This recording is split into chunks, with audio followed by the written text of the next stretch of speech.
Hey, we're live, everybody. Welcome to the Mark Bajerski YouTube channel. Let's talk. And today, this evening, wherever you are in the world, we have a very special guest. And I've got to say, from right at the get-go of all of this, that this is probably the most, I guess, controversial podcast I'll ever have done. Not because of me or Phil, but probably because of you. That's my feeling at the moment. So, welcome, Phil. How are you today? I'm good, thank you, Mark, and great to meet you. And I've got to say, I can see Lynn there in the chat. Hello, Lynn, our mutual friend who introduced us. And yeah, I love Lynn. She's absolutely amazing. She is. She's gorgeous. She's a diamond. She certainly is a diamond in the rough. Yeah, and she's been there for me many times, and yeah, she's just a great soul inside and out. So we're very. I think we're very fortunate to have her in our lives. That's for sure. Absolutely. Yeah. So thank you, Lynn, for tonight's connection. It's fantastic.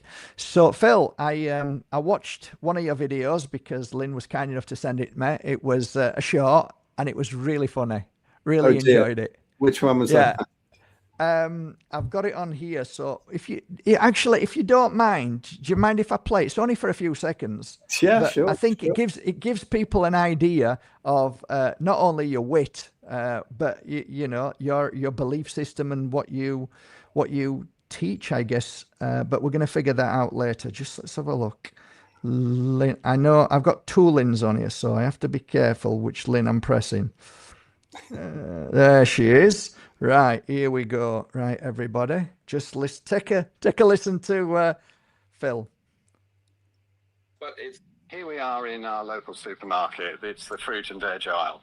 We're told to eat 5 a day. Is it healthy? In truth, this stuff has never even existed more than 200 years ago. It's all man-made, and these days sprayed with glyphosate.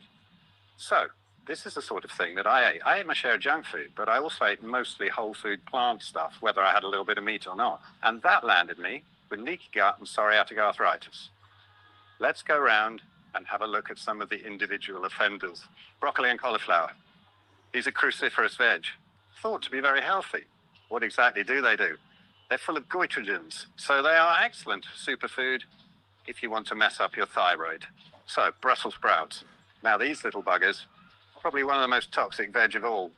They have 136 known human carcinogens in an organic one.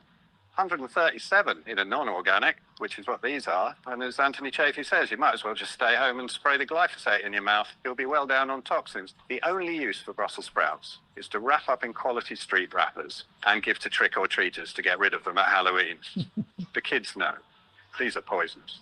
Mild and tender spinach, source of vitamin A. Source of vitamin A, my arse. It's a source of oxalates. If you want kidney stones, eat a load of spinach. I've been there, done the spinach smoothies, had the kidney stones. This is not a superfood unless you want serious oxalate toxicity. Bistro salad, sweet and delicate, washed and ready to eat, washed and ready to poison. Now, salad, tastes revolting, no one likes it.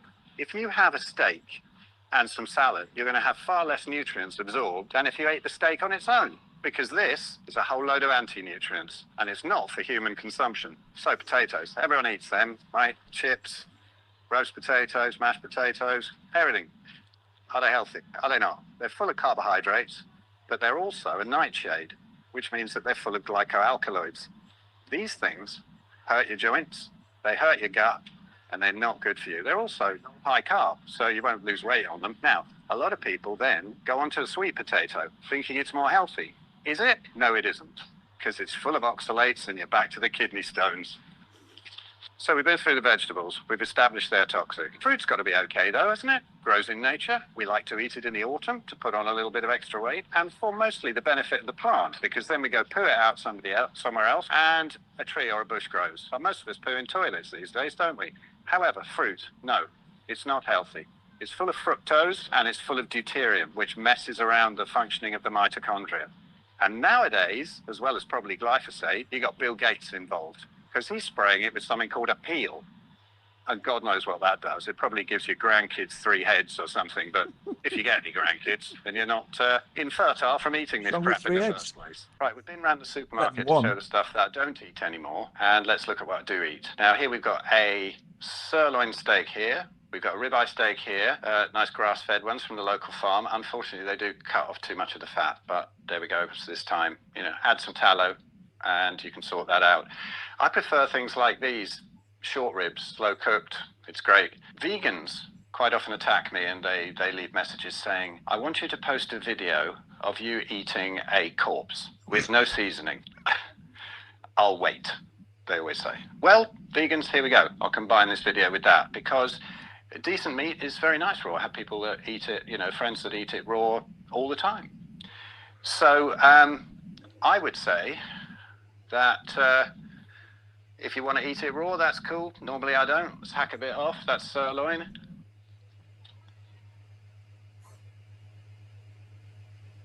That's great. I prefer it.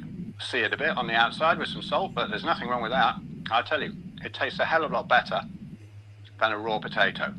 So, when you say to me that you can't eat unseasoned meat, and to leave a video, I'll say to you, leave me a video of you digging up your root vegetables with your perfectly adapted snout, eating them raw, and swinging through the trees with your perfectly adapted prehensile tail, beating all the monkeys to the little shriveled sour fruit that's nothing like you find in the supermarket. I'll wait. If you'd like to find out more, please go to philescott.com. You can get autoimmunity consultations. Great. Right. Well, for regular Zoom calls. That was rather funny, Phil, if you don't mind me saying so. Thank you. For everybody, I mean, I can see already in the comments that they're the same old things that I got attacked with on there. I've wasted probably 3 days answering these things. It was a light-hearted video. It was really skimming the surface. Exactly. But, it's people have taken huge offense to it and asked all the same questions. But I do enjoy them. I'm starting a little portfolio of ridiculous answers that I've given to them and screenshotting. But some of them are quite serious and they make good points, because I was vegan. I was vegetarian for 30 odd years. 30 years. Yeah. I wrote books on plant-based eating. I thought it was wonderful. I thought I knew everything. And then I was crippled with psoriatic arthritis. And then I had to find out how to heal myself. The last thing I ever did was ever think about a fully carnivore diet. That's the most dangerous thing ever, isn't it? As all these comments are saying, it's full of fear. It rots in the colon. It doesn't. It's none of these things. The fact that it rots in the colon, it's absolute nonsense. The only thing that rots and ferments in the colon is plant-based stuff. The meat doesn't even get to the colon. It gets so perfectly digested. But anyway, the thing is, there's so many things out there against eating meat. People are saying, oh, well, Brussels sprouts aren't going to kill you. Of course they're not. My point is that I've now got 11 years experience of being fully carnivore.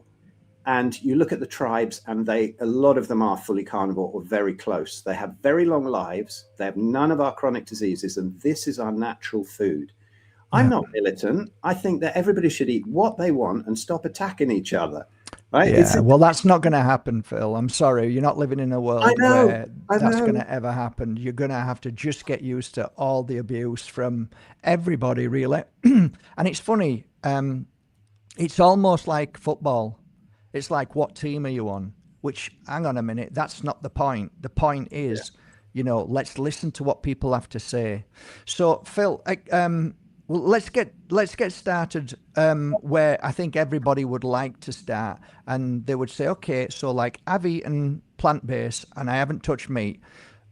Now I've just listened to you. What on earth do you eat through the day and the week? Tell us a normal, honest daily meal or meals you have. Do you have one meal a day, 2, 3? It's taken a long time to get where I am. I haven't eaten a vegetable or a plant of any sort since 2015. I'm still alive. I'm still thriving. I've reversed a host of metabolic and autoimmune issues. I've lost about 90 pounds. It's taken me a long time to get to this, but really, and the evidence does point towards it. People say, send me the studies, send me what. There is huge evidence, like, another mutual friend of mine and Lynn's, Dr. Zofia Clements from Paleomedicina in Hungary. I mean, on diets like this, on high-fat, fully carnivore diets, they are fixing even glioblastomas. The results they have are incredible. There is only one food that gives you everything you need and nothing you don't, and that is fatty beef and lamb, or fatty meat from ruminant animals that's grass-fed and organic. There's all this thing about, it's injected with all these hormones, hormones and antibiotics and all of that. Yes, sure. And there's no group of people who want grass-fed, proper, good farming than the carnivores, because that's all we eat. All I eat is beef and lamb, really. Okay, 95%. I sometimes sneak in a bit of dairy, which is actually really dodgy, especially raw. That makes people very cross. But it's for adult animals. I will agree with the vegans on that. Sorry, it's no good for adult animals. It's for young animals. But it does mess about with the mitochondria. The growth factors in there can be very dodgy.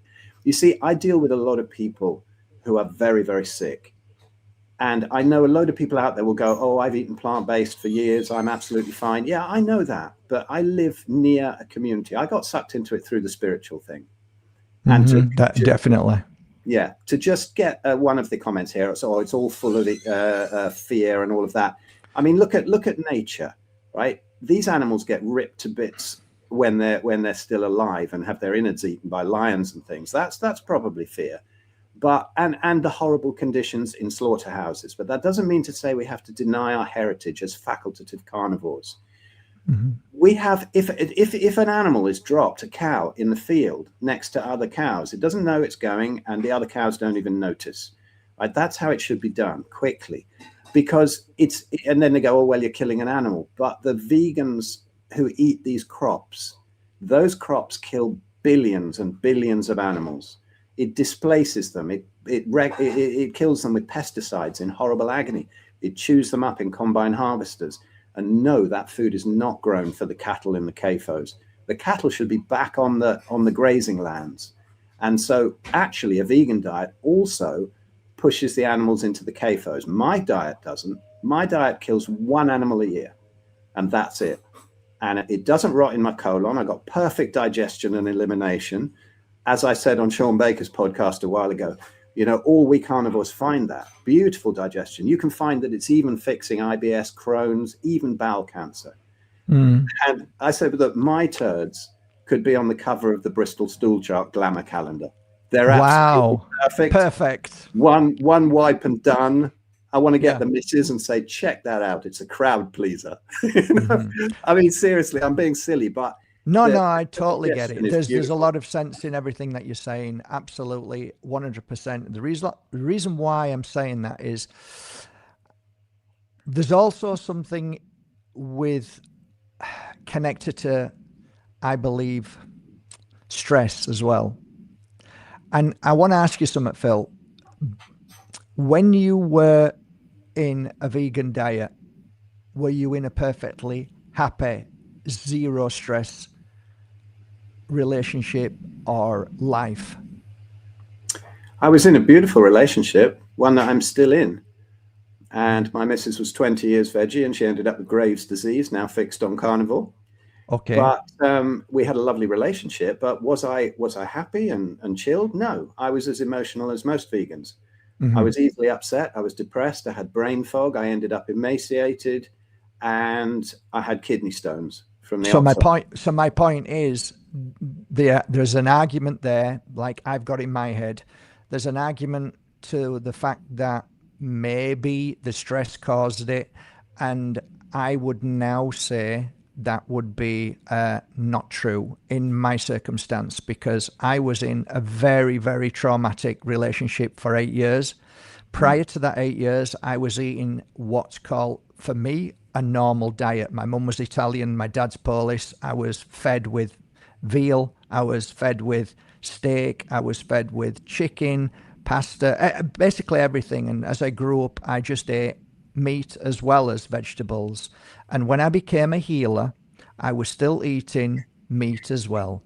And while I was healing all that time, before the relationship. As soon as the relationship came, I was with somebody who was a full-blown vegan. And that's when I thought, out of respect, I'm not going to eat meat. And I thought to myself, I don't really want to eat, because you get in a spiritual thing. Maybe, just maybe, I might become more enlightened. Maybe, just maybe, I might connect to the spirit world more. It's been 10 years now, and I can honestly say, hand on heart, it hasn't made any difference towards my spiritual connection at all. And I would tell you the truth, it hasn't. I look back now and see, no, I was very, very attuned, even when I was eating meats as well, which I didn't eat beef so much, but I had chicken, fish. I ate quite a lot of fish. So, so within that 8 years of not eating meat at all, it soon became evident that I was getting issues with my stomach again. And whether I'm a sensitive or not, I still think it has something to do with that, yes, but I also believe it's got something to do with what I was not eating, and what I was eating. So my feeling is now, like, I don't think I've had a day in 8 years that I haven't been jumping up and down at 3 o'clock and at 2 o'clock in the morning, trying to get rid of the stomach, which looks like I've just drunk a keg of beer, and the pain that comes with it. Not irritable. I used to have irritable syndrome every now and again back in the days. I used to get awful attacks. As soon as I became a healer, those attacks went. But I was still eating meat. So I was still eating everything. So what was that? Stress. I think I put it down to stress, but you might say it was eating vegetables. I don't know. Maybe, maybe not. I'm trying to still figure things out. But like, I wanted to share that story with you because now I'm on a protocol, and that protocol says it would be good to eat meat. It does say on the protocol, and it tells me to eat organic chicken or organic grass-fed beef. So for the first time in 9 years, nearly 10 years, I decided to do it out of kind of desperation, because everything that I ate before, which was all vegetables, I was basically blown up. I've now lost 11 pounds in 23 days of being on this diet. And for the first time, I feel like I want to cry. For the first time in 10 years, I've had 7 whole days without a pain. And it feels like I can't explain it. The pain that I've been through for so long, and the bleeding from my rectum was so bad, I thought I was dying. Phil. Does this sound common to you? Very common. Heard it a load of times, so many times. So has Lynn. We've all heard it in the carnivore space. The gut gets wrecked by plants. They just do. I mean, you can see from when paleomedicine used to do gut permeability tests that once you've wrecked the gut and you've got leaky gut, that it never fully heals up if there's even a small amount of plants left in the diet. There's nothing magical about meat. It doesn't heal anything. All it is our food. The rest of it is not food. It's full of anti-nutrients, fiber, which causes all the problems it's said to cure. I mean, I can't resist this little one before I want to get into the spiritual side of it, actually. But somebody's put here, spinach cooked with cream knocks down the oxalates. Same with potatoes, add butter and cream to stop the issue. You see, there's somebody who studied a bit, right? However, the oxalates are not knocked down. They're just taken out because the calcium binds to the oxalates, and that helps to prevent kidney stones and stuff. But the spinach is still toxic, and it's got nothing in there that we need, and it's not bioavailable, and you're mixing it with dairy, which adult animals are not supposed to have. So then you get potatoes, add butter and cream to stop the issue. Delicious, absolutely gorgeous. If I could eat that, I would, because the mixture of carbs and fats is what is there in all of our addictive foods. Pizza, pasta, ice cream, chocolate, all that kind of thing. You put butter on roast potatoes, it's probably the nicest thing in the world. It is. It doesn't occur in nature. if you think of it, you have fruit that's got some carbs in, you have animals, they have fat and protein. You don't mix them, because then it ruins your leptin signaling. You don't know when to stop eating. And it also triggers the Randall cycle. There's too much to get into here, but basically a carcinogenic process. So that's the thing. So just don't eat any of that stuff if you're healing. If you Can I ask you a question? Can I ask you a question, Yeah. Phil? Have you ever heard of women who, from a young age, not eating meat and then going through their life and just being pure vegan, and then they find out that they never get their cycles and they can't get pregnant? Totally. And you've got to watch out going carnivore. Anybody there, here who's gone through the menopause and goes carnivore, be careful. Why? Take some precautions, because you see people reversing the menopause and getting pregnant in their 50s, and they're not happy about it. I mean, wow. In some of these carnivore tribes, the women are having babies at 70, and they live to like 120, and they're still dancing. Like, what kind of tribes are you talking about? What tribes like? We're talking the African tribes in the Amazon. We're talking all the way up to the north with the Inuit and that sort of thing. It's a myth that they live short lives. Sometimes they fiddle the average data, because there can be infant mortality, lack of trauma care, but they have none of our issues. And when they get onto our diet, they're sicker than us because they're not used to it. Now, right. if anybody wants to find out about this, go and look for somebody called Mary Ruddick. She's absolutely lovely. She actually travels around and stays with all these tribes, really, really remote ones. And she will blow up everything about their diet. She was bedridden from veganism for years. Now she's a picture of health. She's beautiful. I love Mary. She was at my carnivore conference in Spain last November. And on my YouTube channel, there's a beautiful talk with her in that conference, and also a podcast with me. But there's loads of podcasts with her, and she'll blow up all of that. Can I ask you a question? What about for mums who have children that have gone through really bad issues, and the kids are really messed up in so many ways? I can't even pronounce some of the doctors' medical advice and what the kids have. But do you think that if those mothers fed their children meat and just meat, do you think a lot of those issues and illnesses would disappear? I'm just shouting for my youngest son. I'll bring him on. He has been carnivore since he was weaned. He had nothing but meat till he was 5 years old. He is the healthiest, fittest, most beautiful child I know. That's down to my missus, because she's from Tanzania, so he's beautifully mixed race. Beautiful. He is so supple, strong, calm, funny, loving, everything. My 34-year-old son, we brought him up veggie, had a lot of issues. He ended up with an aneurysmal bone cyst in his neck, and he had to have a whole vertebrectomy. His neck is still held together with titanium to this day. My middle child, Amelia, we brought her up kind of omnivore. And she is beautiful, but you can see that there's some crowded teeth that Peter doesn't have, because among people who have sort of vegan and vegetarian pregnancies, quite often Weston Price found this when he went around the world, the fewer plants they ate, the more they were on their indigenous diets, the better the health was, the dental health. Yes. And you can see this. You can see this in my kids. Dr. Anthony Chaffee is probably the absolute rock star in the carnivore world now. He said to me when he was at my Spanish conference, he said, your kids and the progression is an absolute way of showing how much you've learned about how to feed your children. There's a video from about 7 years ago, carnivore kids dying of malnutrition or something. I put it on my YouTube channel. There's my two kids eating meat and talking about it.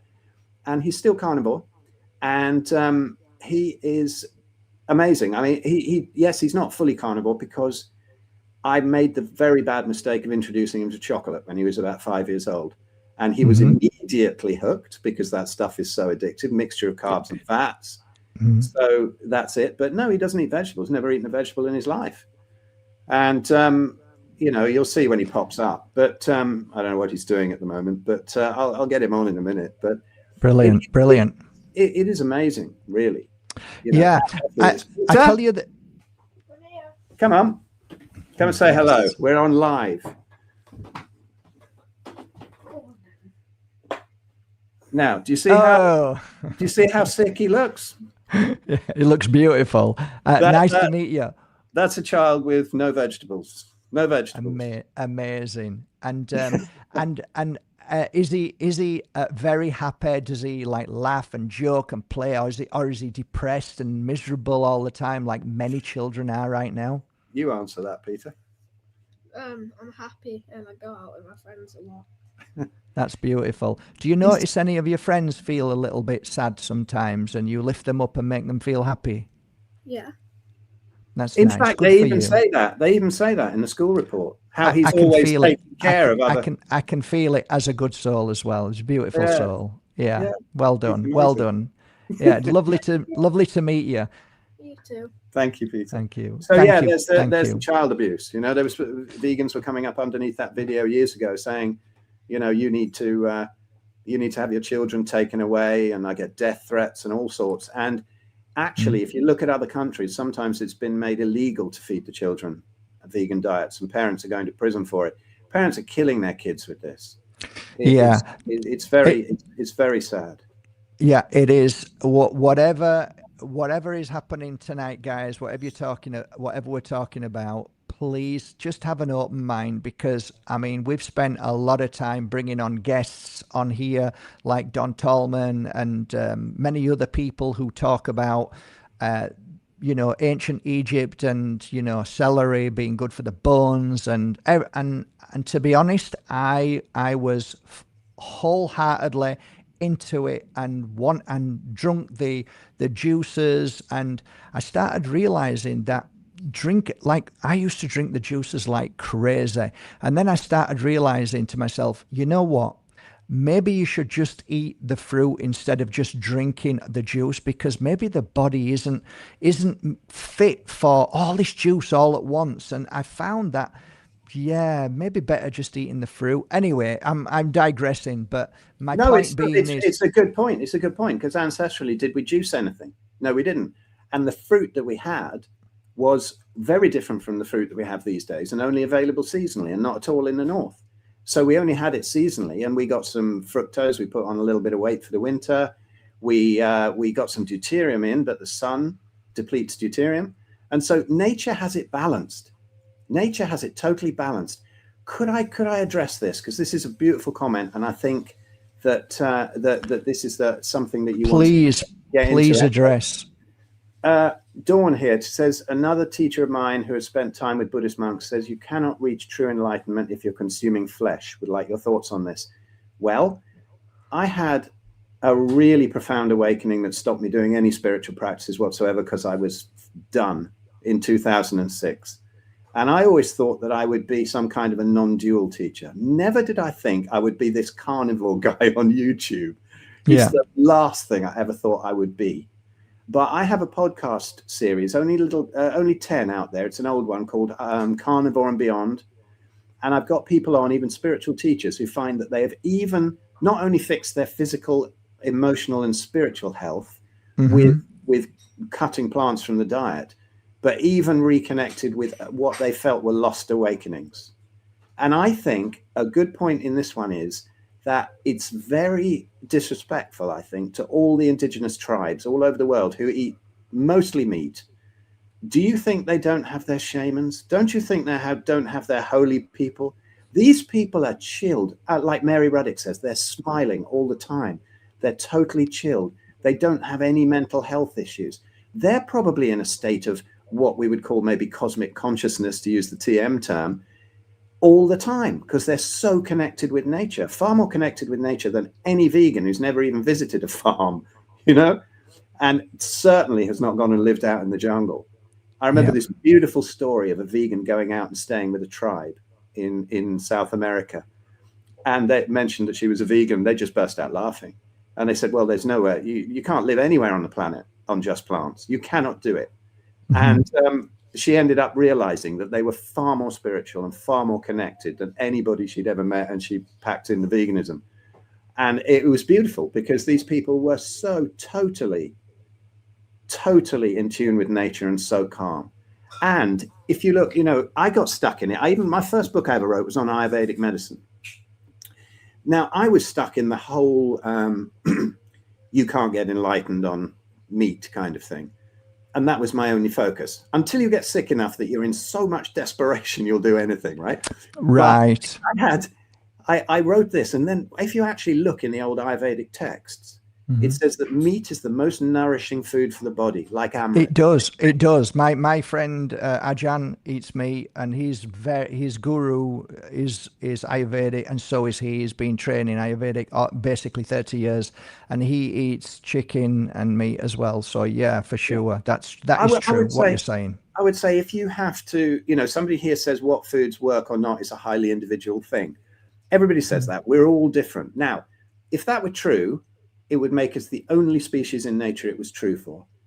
Every species in nature has an optimal diet. We're just the only ones intelligent enough to make our own food and stupid enough to eat it.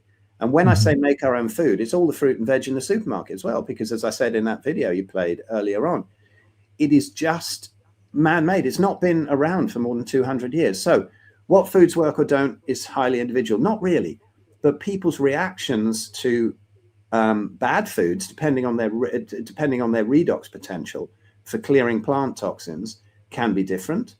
And some people will say go to a vegan diet, they'll feel amazing. But in my experience, that's honeymoon period. Now, I would say to any vegan and vegetarian who has stood in front of me and says, I'm healthy.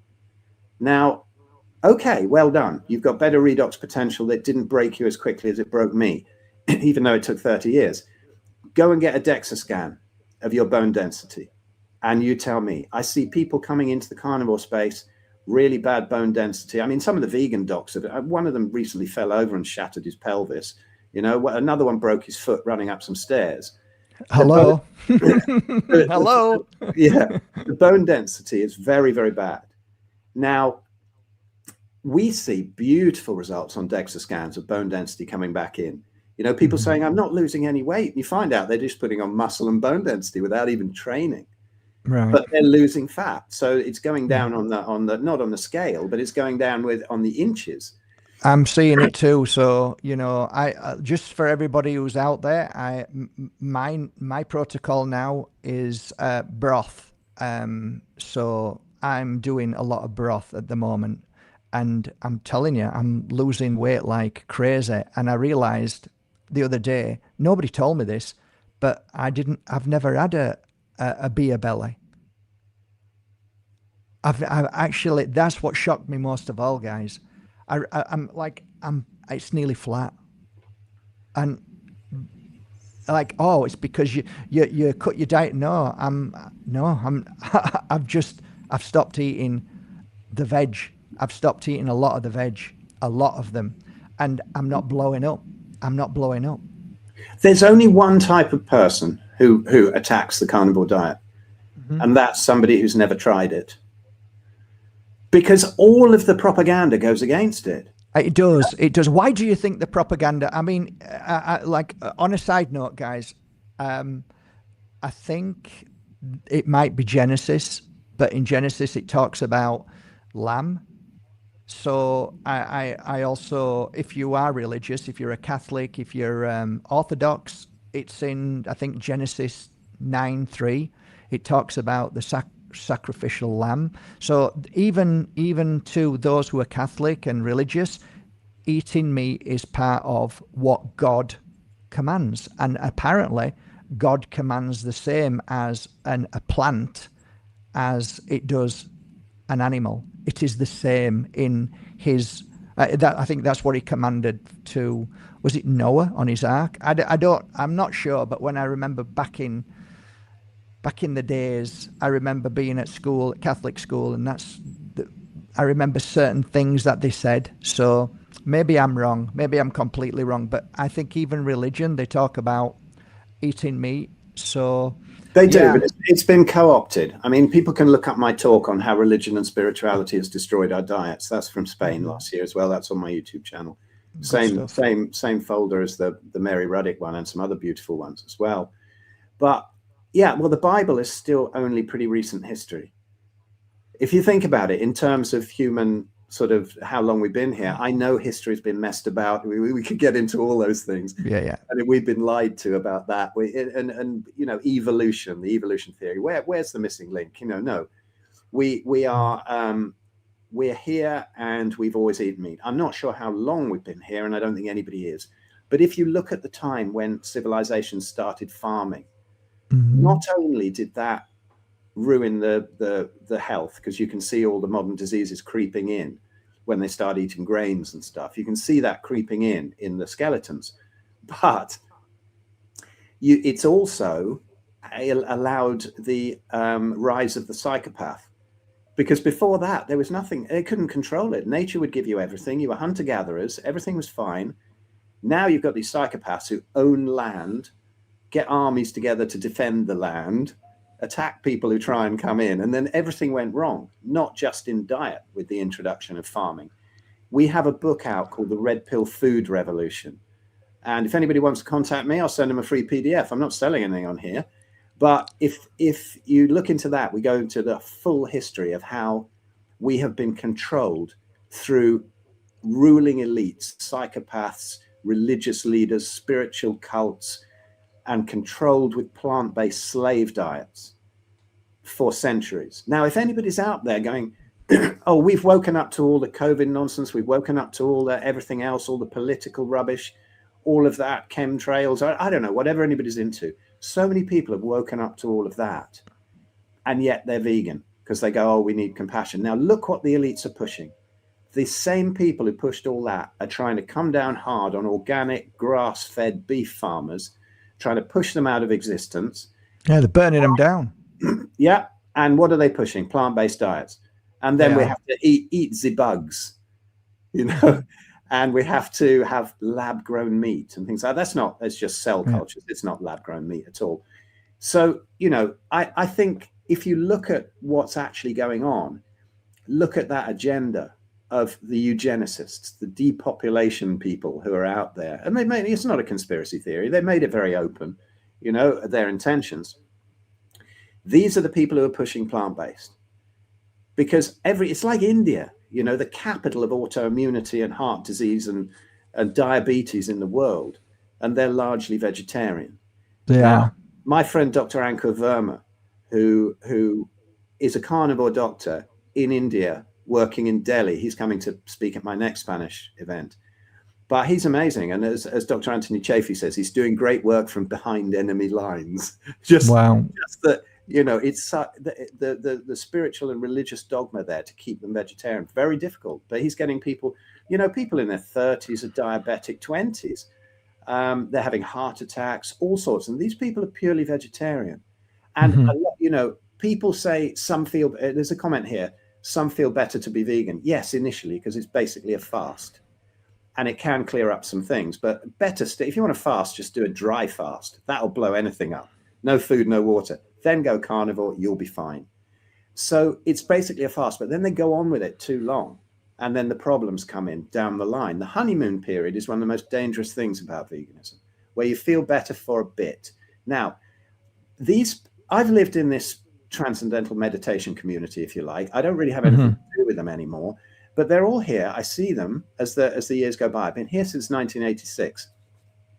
It was all fun and games then. We were all eating our rice and dal. We were all farting all day. We thought it was fine. Yeah. But now, as they hit I have lost so many of my friends. I'm sure you have, pal. To cancer, autoimmunity, everything that meat is supposed to cause. Yeah. And now they're mostly in their 60s, 70s. They're a bit older than me. Well, I'm 64 now, but most of them are maybe 10 years older or around the same age to 10, 15 years older. What an epidemic. There is so much cancer among this community. And they also, there's a lot of neurological issues as well. I just went to a funeral of a friend of mine from this community who even understood everything. He understood, he followed me, followed Jack Cruz. I'd meet up with him, give him advice, but just couldn't keep to it. And that often happens, you know, because we're so used to other stuff, addicted to certain things. Anyway, he died from complications from Parkinson's disease. And I went there and I saw my old friends. Some of them had come from across the country who didn't live here anymore. I was horrified. There were at least 5 with tremendous tremors. you know, and the guy who actually runs the Ayurveda center here, he can hardly even hold a shopping bag. I ran into him in the street. He doesn't really recognize you anymore. And his shopping is thrashing about. The tremors are so bad. He's obviously got some kind of Parkinson's. And this is so common when you don't nourish the dural sheath of the nerves with proper animal fats. This is what keeps them healthy. This is what nourishes them. You don't have any of these issues in the tribes who are properly nourished. None. And it breaks my heart. You know, I get accused of attacking vegans. Not at all. I just want them to wake up that their diet is not healthy, it's not compassionate, and one day it's going to bite them. Yeah, and then normally it's a little bit too late. And then I think like most people, only until it bites them do they wake up. And that's with anything. It's like with the jabs, everybody said it was fantastic. What's wrong with you?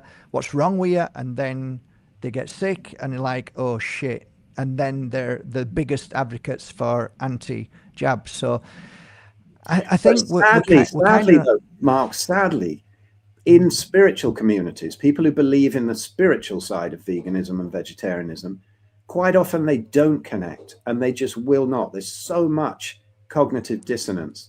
I mean, I don't know about that. I don't know. I've got to say that within these, like for me, within these 9 years of not eating meat, funnily enough, I decided not to do my work anymore. So I can't really comment. But what I can say is that when I do online healing sessions for people who, literally, 50, 60 people say they feel a lot better and they felt the connection. So I can honestly say that because I was on a vegan diet, that the gift of healing that anybody has, it didn't work. I can't say that. But what I can say is it's funny that I decided not to do the work anymore, one-to-ones. I just decided not to do it. And now I'm here and I'm feeling healthier and stronger than I've ever been in 10 years. Now I'm saying I want to do healings, and already people are, commenting that it was a beautiful session. So I don't know. Look, at the end of the day, I've spent 10 years listening to many people, and I think the information was great, fantastic. When I look back on, especially the Egyptian times, they were using radishes, cabbages. They were using green peas. There were certain things that when I researched it a while ago, that they were actually eating all of these things, but they were also eating meat as well. And they were eating fish. But if you're healthy, you see that you've got this business about the blue zones, which is absolute nonsense. The whole thing is nonsense. The research was done badly. The book written by Dan Buettner was criminally biased. He misrepresented their diets. Most of these blue zones, like Okinawa, they all grew up eating a whole load of pork. And then in the war, when they lost their pigs and they started eating plant-based, they pretended that they were eating plant-based. And now they're not a blue zone anymore because they're, and then funny thing is, I think about the blue zones as well, is that they've also discovered that some of these centenarians, super centenarians, were long dead. They're just pension scams by the relatives. Wow. And so the whole thing is blown up. It's just a money-making scam by the Seventh-day Adventists. And this is where I think people who are vegetarian and they don't know where this all came from. I've got to get into this because it's really important. This whole spiritual thing happens in the East, where it comes through Hinduism and sort of, what do you call it? Sort of co-opted Ayurveda and stuff like that. But when you think what happened in the West, well, there was a young girl called Ellen G. White in the 1800s, and she was probably a bit barking mad. She had a load of visions, she said, and decided we should all be on a plant-based diet, Garden of Eden diet, because nothing is as evil as sexual desire.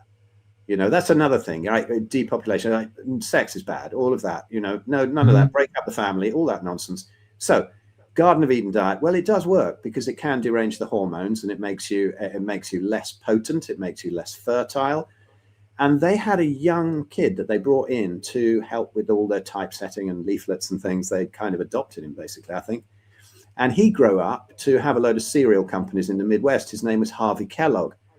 Yes, I heard about him. Absolutely mad as a box of frogs. This is somebody who was promoting no anesthetic circumcisions for boys and girls. Yeah. Carbolic acid on girls' genitals to stop them fiddling with themselves. And so now we've got Harvey Kellogg's anti-masturbation cornflakes, and this is what they call the Sunshine Breakfast. And this through the Seventh-day Adventists, who now control a lot of the dietary organizations in the States. Second, I think, owning schools and universities, hospitals and things like that to the Catholic Church.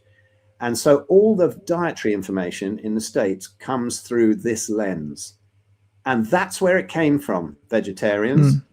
That's well, here somebody's just said in visions of a lunatic girl in the 1800s. Just look, this guy is lying. Why is it I don't understand why people are saying people are lying. Why would, first of all, I mean, it's easier. If you've even got a slightest bit of intuition, what you believe, I can feel you believe. This isn't a way. When somebody lies, they're doing it for a reason. This guy isn't selling anything. It might be saying he's doing a conference. Yeah, probably is living. But where's the lie? This is his truth. I mean, why can't people just stop for a minute and listen without having to accuse people of lying? I'm sorry, Phil. I just don't understand. The last thing I feel as if you're lying about anything, mate. And I'm shocked that people are saying it. Well, it's easier to think that I'm lying, because if what I'm saying is true, it blows up their whole world. The thing is, I would like to say to people who think that I'm lying, I have to say, with my heart, like, look into my eyes, right? Yeah. I was in such awful, awful pain.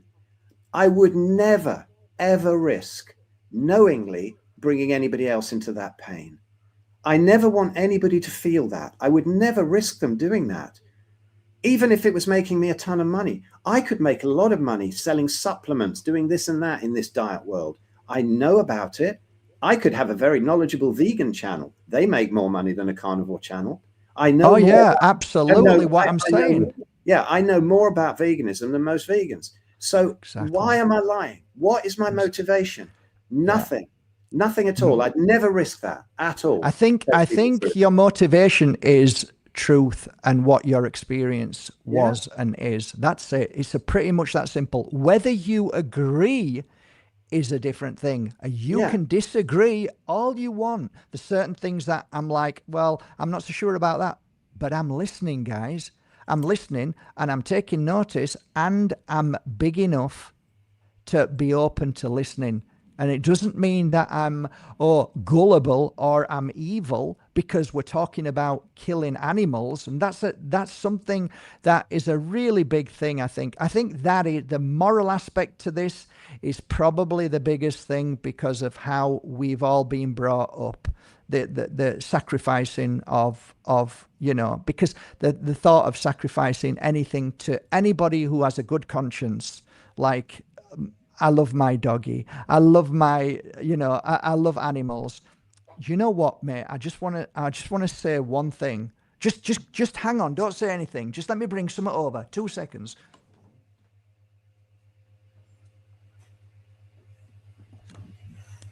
This is a great way to explain it. I wrote a book, Phil. I've wrote a few books, but this one is called The Ancient Art of Flower Reading, right? I know it's got nothing to do with this, but it has, if you just bear with me. No, Mark, you're just a shill. You're lying. It's all about money for you, I can tell. Yeah, exactly, Mark. Right, okay, yeah, exactly. How to underline. Closing notes. Let me just put my glasses on and read it. I know, just bear with me a minute, because this might be relevant to the moral aspect of of everything to what we're talking about. Okay, so I'm shit reader, by the way. I've got dyslexia, but let me try and read it. And it should be simple because I don't do big words. So for many years, I had mixed thoughts and emotions with regards to how we should handle and respect all plants, flowers, and trees in this world. While receiving gifts of flowers, I would always feel a level of appreciation and joy and the sense of life and vitality they would bring to my home. I also felt a kind of sadness, wondering if it would be best to allow them to live and breathe in their natural environment. Over time and through my deepening connection with nature and Mother Earth, I started to simply flow with what arises. Now, whenever I receive a flower, I embrace this gift with a heart of appreciation for the loving intention this gift carries. And I found peace in this way of understanding. So basically, I used to think to myself, Phil, we should just leave the flowers. Just fucking leave the flowers alone. Let them grow. Because I believe that every living thing has some kind of life, some kind of life force. And then the way I kind of handled it was, well, hang on a minute. A tree has apples. And you'll never convince me of not eating an apple. Because when I was a kid and I used to pull an apple from a tree and bite into it, I've got to say, Phil, no meat ever made me feel so energized than eating an apple off an apple tree after jumping into somebody's garden and nicking their apple and eating it. Yeah, so, why not? Off a tree in season, beautiful. And the life force that I felt within that is incredible. So my point being, I wrote that book because you can even go from an animal to a tree to a plant, and that moral aspect is still there. Even with me, it's still there with me. So where does it end? Half of you guys, you're lying, you're this and that, but yet you probably see a spider and maybe kill it or stamp on an ant and never even think about it. Not even a thought about an ant. You won't even think about it. Why not? It's living. It has a life, but you've stood on it, but it didn't matter. So my thought is, honestly, I think most people are hypocrites when it comes to everything in life. And when we realize that we're all hypocrites, because at the end of the day, we do things and shit, maybe I shouldn't have done that. But yeah, you do it. You do it every day. You do things every day. So I've got to try and bridge this understanding of, I don't want to hurt an animal.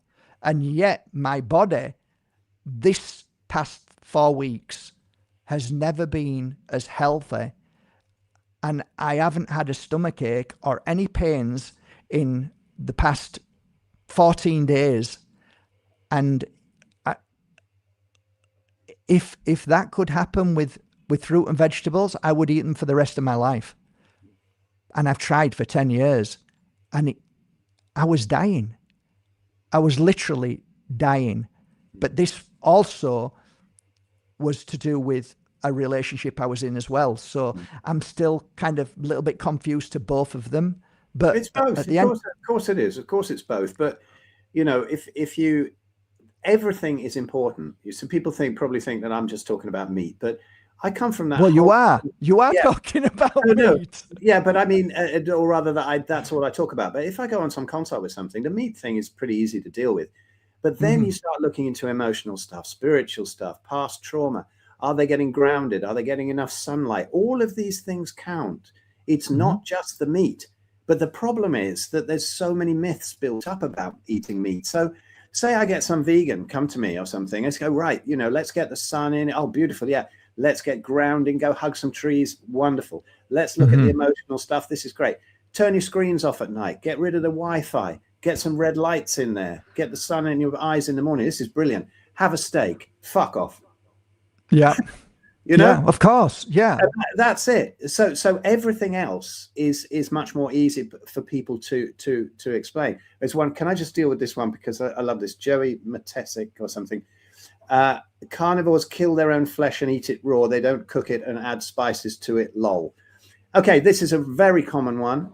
If you look on my YouTube channel, I've got loads of videos about carnivore and spirituality, ahimsa, non-violence, all of this kind of thing. And we've got one on there, which is called Comedy Science Appreciation Corner, I think, where with one of the co-authors of the Red Pill Revolution, Food Revolution book and Red Pill Revolution book, we really go into this because the vegans often put up this particular meme with teeth. You know, this is vegan, this is blah, blah, blah. So, you know, I would say, first of all, look at a gorilla, a proper herbivore, and it's got big fangs. Why? Now, if you want to eat like an actual herbivore, you're going to need 40 pounds of dry vegetation a day, like a gorilla, and your own poo for the B12. That's what a gorilla eats. You try that. Now, then you look at something like the hagfish, 100% carnivore, no teeth whatsoever. So let's get rid of the teeth thing. Now, I've never had problems chewing a steak, never at all. And if you look at the carnivore tribes, actually, here's another one. They have no, like the Inuit, you dig up old skulls, there's not even a cavity.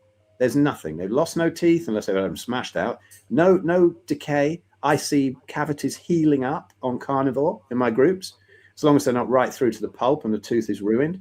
So we have, Joey, we've had tools for and weapons for millennia. We have cooked meat. We've cooked it over the fire. Although I have friends who eat it completely raw and they're fine, no parasites, no issues, nothing like that. We add spices to it. Look, I don't add spices to it. I put some salt on and that's it. It's delicious. Do you eat fish? Yeah, good wild caught fish. Beautiful. Yeah, really good stuff.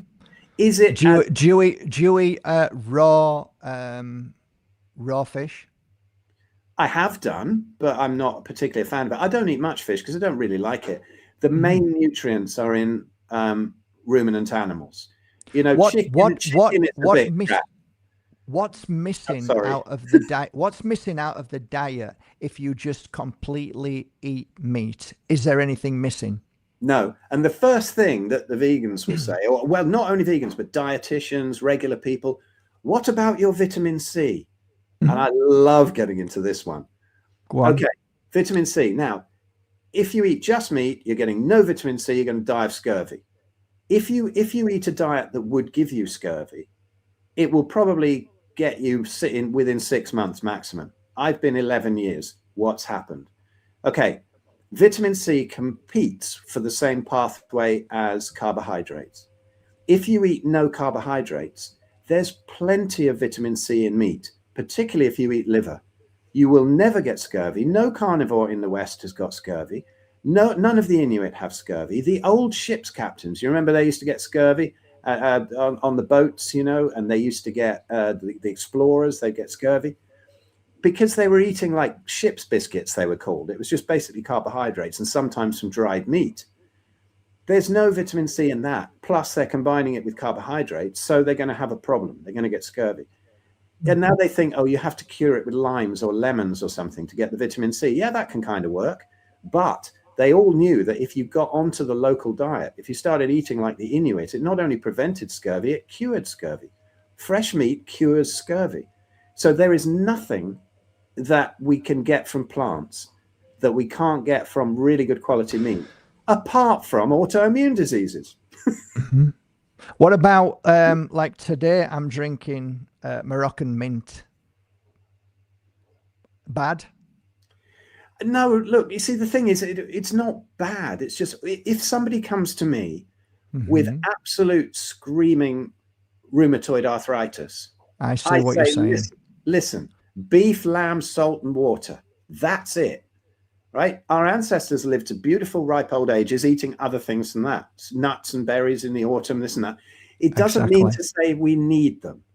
The fatty beef and lamb is the quickest way to give you everything you need, nothing you don't. It will heal up the gut. You can see this in the clinical trials of paleomedicina and just in the symptom reversal among millions of people who are doing this.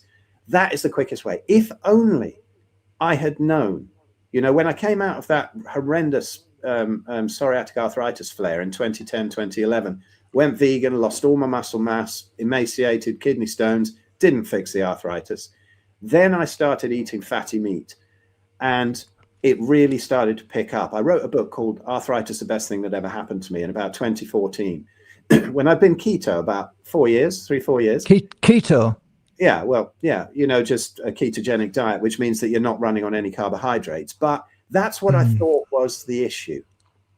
But I still had a few healthy veg with my meat, because of course you need that veg. You absolutely need it, don't you? They say. Yeah. Anyway, I did that, and then I just noticed that on the days where I really could not be bothered to put that roast veg in the oven, you know, I just felt so much better on just meat. And this was way before all the information was out there. And then I found certain little groups of people who'd been doing it for decades, and they were so healthy. So it gave me the confidence to do it. And I just do you know the Atkins diet? Yeah. What do you think about that? Well, people go, oh, it's just the Atkins diet. No, people were doing this millennia before Atkins. Then they go, well, Atkins died from heart disease and he was fat. No, he didn't. He fell over on an icy pavement, smashed his head. Anyway, Atkins, it's great for losing weight. I mean, I tried it back in the day. I'd try Atkins, you know, obviously not going into meat eating because that's so evil. But I would do things like go for cheese omelets and salads instead of my rice and dal. Yeah. I lost a bunch of weight. I felt a hell of a lot better, but I had not got to the point where I was completely trashed yet. And so I used to go, oh my God, I feel amazing. My joints feel better. I'm running around, but I need to get back onto my healthy veg and rice. And then it would all go downhill again because I didn't believe it was sustainable. Now, Atkins was right with cutting out the carbohydrates in that you lose weight, you'll fix diabetes like that. But he was really not specifying animal fats above everything. There was too much dairy in it. I think he didn't, as far as I remember, he didn't particularly mind about seed oils, which are probably the most dangerous thing ever. You can drink seed oils all day, you'll lose a ton of weight, but you'll die. Yeah, what happened to my father-in-law, my first father-in-law, he was so excited because he lost so much weight on the Atkins diet. And my brother said to him at the time, just be a bit careful of what you're doing. And he didn't. He carried on and he had a heart attack within about 5 weeks of doing it. Maybe it was just a coincidence. No, it's not a coincidence, but it's impossible to have a heart attack from scratch, from healthy, however you eat for 5 weeks. Right? Some people go. That's what. It's interesting how it just happened, though. Right. Yeah. Some people. Well, no, it's actually easy to see how it happened. Because the inflammation dies down where you might have some kind of this business of fat getting into the arteries, it doesn't, right? Cholesterol, it doesn't work like that. The only time that cholesterol and fat would clog up your arteries is if you inject it after you're dead and already cold enough for it to be solid, right? And then if you're dead, it's the least of your problems. So that doesn't work. What happens in the arteries is that when you've eaten a load of carbohydrates, sugars, processed foods, stuff like that, the endothelium there, the glycocalyx, it becomes inflamed and it gets sort of, you will get wounds in it basically. And the cholesterol goes in, which is made in the liver. It's not anything that comes from diet. It goes in to patch up the damage. It's the paramedic at the car crash. It's not the cause of the crash. Now, if you then go carnivore on that, or keto, there is a possibility that will start to heal up and some of the calcifications might break off and you might get a stroke or a heart attack. That doesn't mean, it's very, very rare, but that doesn't mean to say that it's the fault of that diet. It's the 50 years previously or 40 years that you I totally get it. I totally get that. For sure it is. It's just like I say, sometimes coincidence just comes along and there you go. That's it. That's it. Yeah, it doesn't really work like that. But I just wanted to mention that just to see what you had to say about it. Very interesting. So can I ask you again? One little tiny quick thing on that, Mark. We see people, and I've seen it in scans myself, you know, because people go, oh, well, enjoy your heart disease. Well, I used to have heart issues as well as liver and kidney issues and things like that. Now, I've seen calcifications disappear on scans. Luckily, none of them broke off in a lump and gave me a stroke. But I've seen it in other people. People who've been on long-term carnivore diets, they go and they get a CAC scan, coronary artery calcification scan. they're returning 0 scores. This is not what causes heart disease. Heart disease came about with the advent of seed oils and low fat eating. That's what the problem makes sense. That absolutely makes sense. Absolutely. Yeah. I mean, I don't know. I think like now I'm noticing and I'm feeling there's a lot of upset people, and it's making me realize how, even by food standard, how programmed we actually are, and how much it's like a religious belief, veganism. And also, you know, at the end of the day, there's people that I've listened to for many years, Dr. Morse. One of the things Dr. Morse talks about is you mentioned it. You talked about animals, and he says, you know, do we look like a lion? Do we look like a chicken? Do we look like a fish? What are we closest to? A chimpanzee? Yeah, probably. What do chimpanzees eat? Mainly fruit and, you know, leaf. That's his argument to it all. That's have you ever seen videos of chimpanzees ripping monkeys to bits and eating them? That's exactly what I was gonna. That's exactly what I was gonna say. And I was gonna, you know, type into one of his like, hang on, mate. Every now and again, they'll be on a hunt for a little monkey and they'll rip it to shreds, and it's awful to watch, but it seems to be nature by that. And to be honest, I'm still, the verdict's out with me. At the end of the day, I am better now. I am much better. And I know the only reason why is the only two reasons, because I'm not in a toxic relationship, and 2, I am now not eating as much fruits and vegetables, because that's in my diet. Stop eating all of these fruits, stop taking smoothies, stop eating chocolate, stop it. Literally, this book is stop eating everything, nearly, and this is what you should be eating now. And it's a very kind of strict diet, but in that diet is fresh fish, only a few, meat, all meats basically, but not pork. All meats, but not pork. So, like I said, I started doing the broth, and I did a video, and I'm like, guys, I'm drinking broth, and I want to puke, and I literally want to puke, right? I just don't like it, but I did it because I want to heal, Phil. I just want to feel better, and I've had 10 years of literally jumping up and down on a night trying to get rid of the gas that I've just eaten. And what is it this night? What have you eaten today? What is it now? What have you just eaten? It's like, no, all I've done is eaten, you know. Anyway, it is what it is. There were times where, and this is true, where like, I can't eat lentils unless they were cooked properly. If they're cooked properly, it didn't give me gas. Well, it's different. It's like somebody put in the comments here, oh, well, you've got to cook spinach to get rid of the oxalates. Cooking gets rid of soaking, and cooking gets rid of certain things like lectins, like out of red kidney beans, that will probably kill you if you eat them raw. But oxalates, no, you don't get rid of them. You do not get rid of them by cooking. It doesn't make any difference at all. You certainly sound like you've done a lot of studying, and through your experience of what you've been through, guys, it's got to hold some sort of weight. There's nothing in the comments here. I know I'm really passionate about it, but there's nothing in the comments here. There's nothing that anybody could throw at me on this subject that's probably why a lot of people have gone. Yeah, that I haven't heard 100 times before. That's why a lot of people have gone and unsubscribed. I can tell you now. I'll have had tons of people unsubscribe, because this goes against everything that I used to believe in when, you know, John Tolman was in my life, and then I got to find out what he was like, and then, like, time to let's say goodbye, and then figure out what's going on, what's happening, what is life about. But I'm still, like, I don't know about you. I was born in Huddersfield, right, Phil?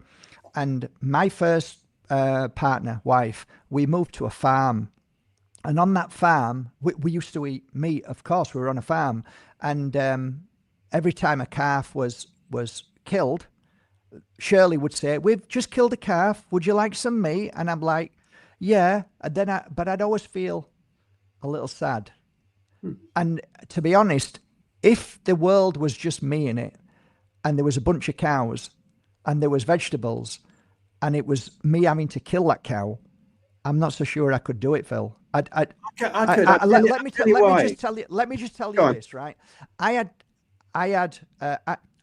brought up, right, with my partner when we were together. We got some eggs, right? We got some eggs, and we put them in an incubator, and there was 5 of them, and 3 of them survived. 2 cocks and 1 hen. And we put them in the coop, and I got to love them. We called them. They had their own names. I absolutely loved them, Phil. And one day, we used to eat the eggs. And one day, I'm driving past the orchard where the coop is, and all my chickens had been killed by an animal from Morocco. It's a long, like a cat with a big tail, pointy nose, and basically what it does, it just rips them to shreds and cuts the head off and drinks the blood. And they were all, some of them, I had 6 altogether because I bought some more, and they were all dead. And they were all like, not all dead. 2 of them were still alive, and they were in so much pain. And Phil, it still haunts me to this day. I had to kill one of them. Now, what kind of hypocrite am I when I'm eating chicken? I feel the pain of what I grew up to love as eggs, and now I'm eating chicken, and that was like my chickens, and I've killed them, and I don't have the same feeling.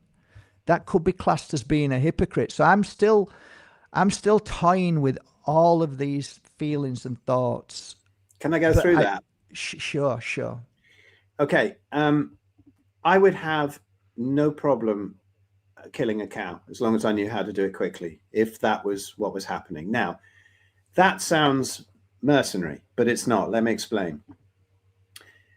I have great respect for that cow. I mean, if I was killing that cow and bringing it back for my family, it would be with tremendous thanks and respect.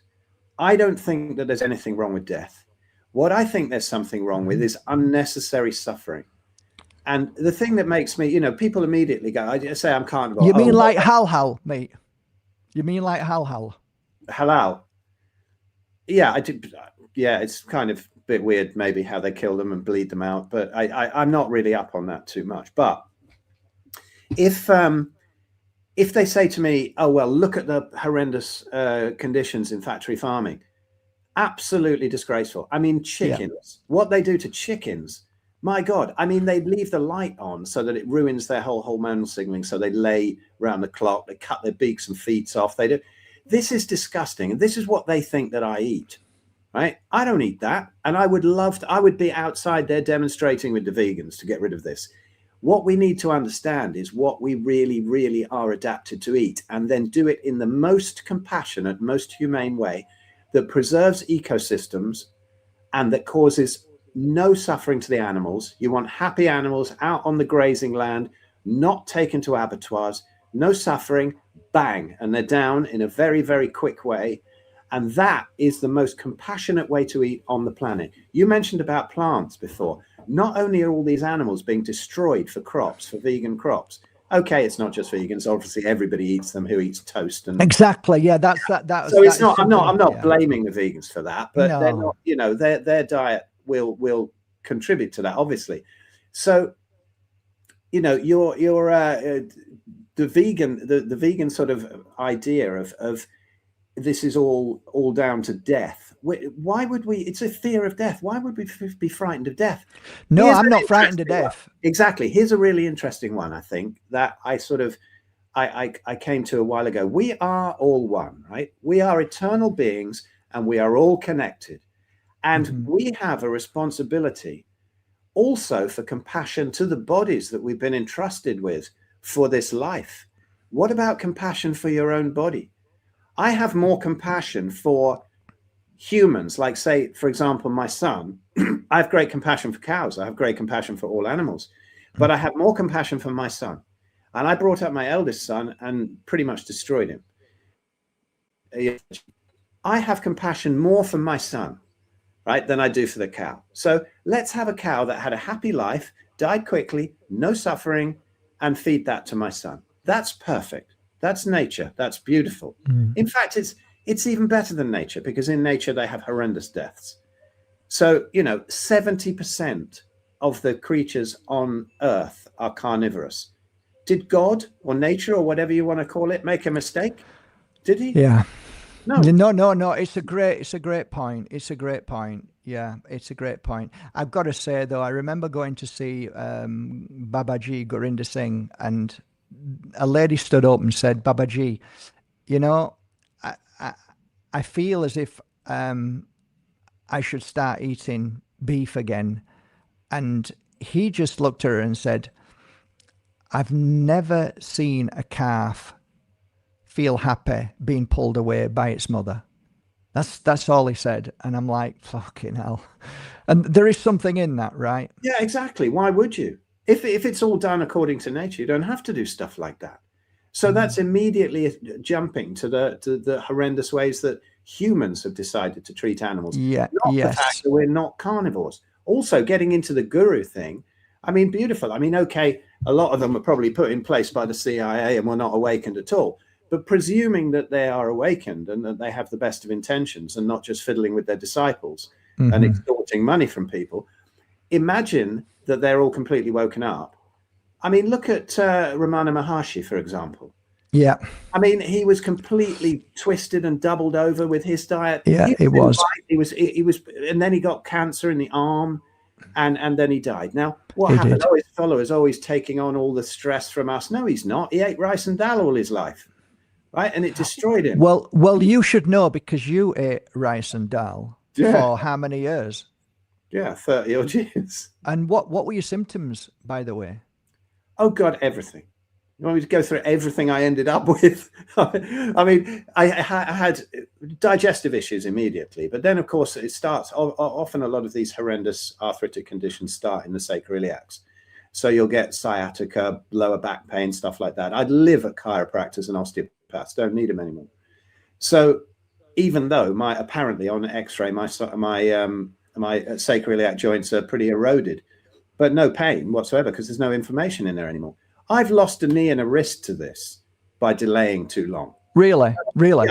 Oh yeah, basically. I mean, I used to write for bodybuilding mags. I'd do heavy squats. I used to sit in lotus 3 hours a day. Well, maybe really because of that though. Maybe it was because of that though. No, because not at all. Absolutely really? not. No. And now this knee, this left knee that used to be my most supple knee, it bends, my leg bends about 90 degrees and won't completely straighten. And that is from the time of just letting it tick over. I mean, look at the movement I have in the wrist, right? Wow. There's a normal wrist. There's one. I didn't listen to the symptoms. That was the first thing that happened, like early 90s. What happened? Tell us. What was just the inflammation got in there? It's the body clearing plant toxins out of the joints, out of the synovial membrane in the joints. You know, rheumatoid and psoriatic arthritis is not even a bone condition. It's the inflammation. Inflammation of the synovial membrane. Yeah, it's the body doing exactly what it's supposed to do, but we're putting toxins in, and then the medical profession tries to shut down that inflammation, which is the last thing you need to do. That's like if you take your car to the garage with the oil warning light on, and he smashes it with a hammer and says, "Right, that's 50 quid." You know, that's what the medical profession does. You don't need to shut down inflammation.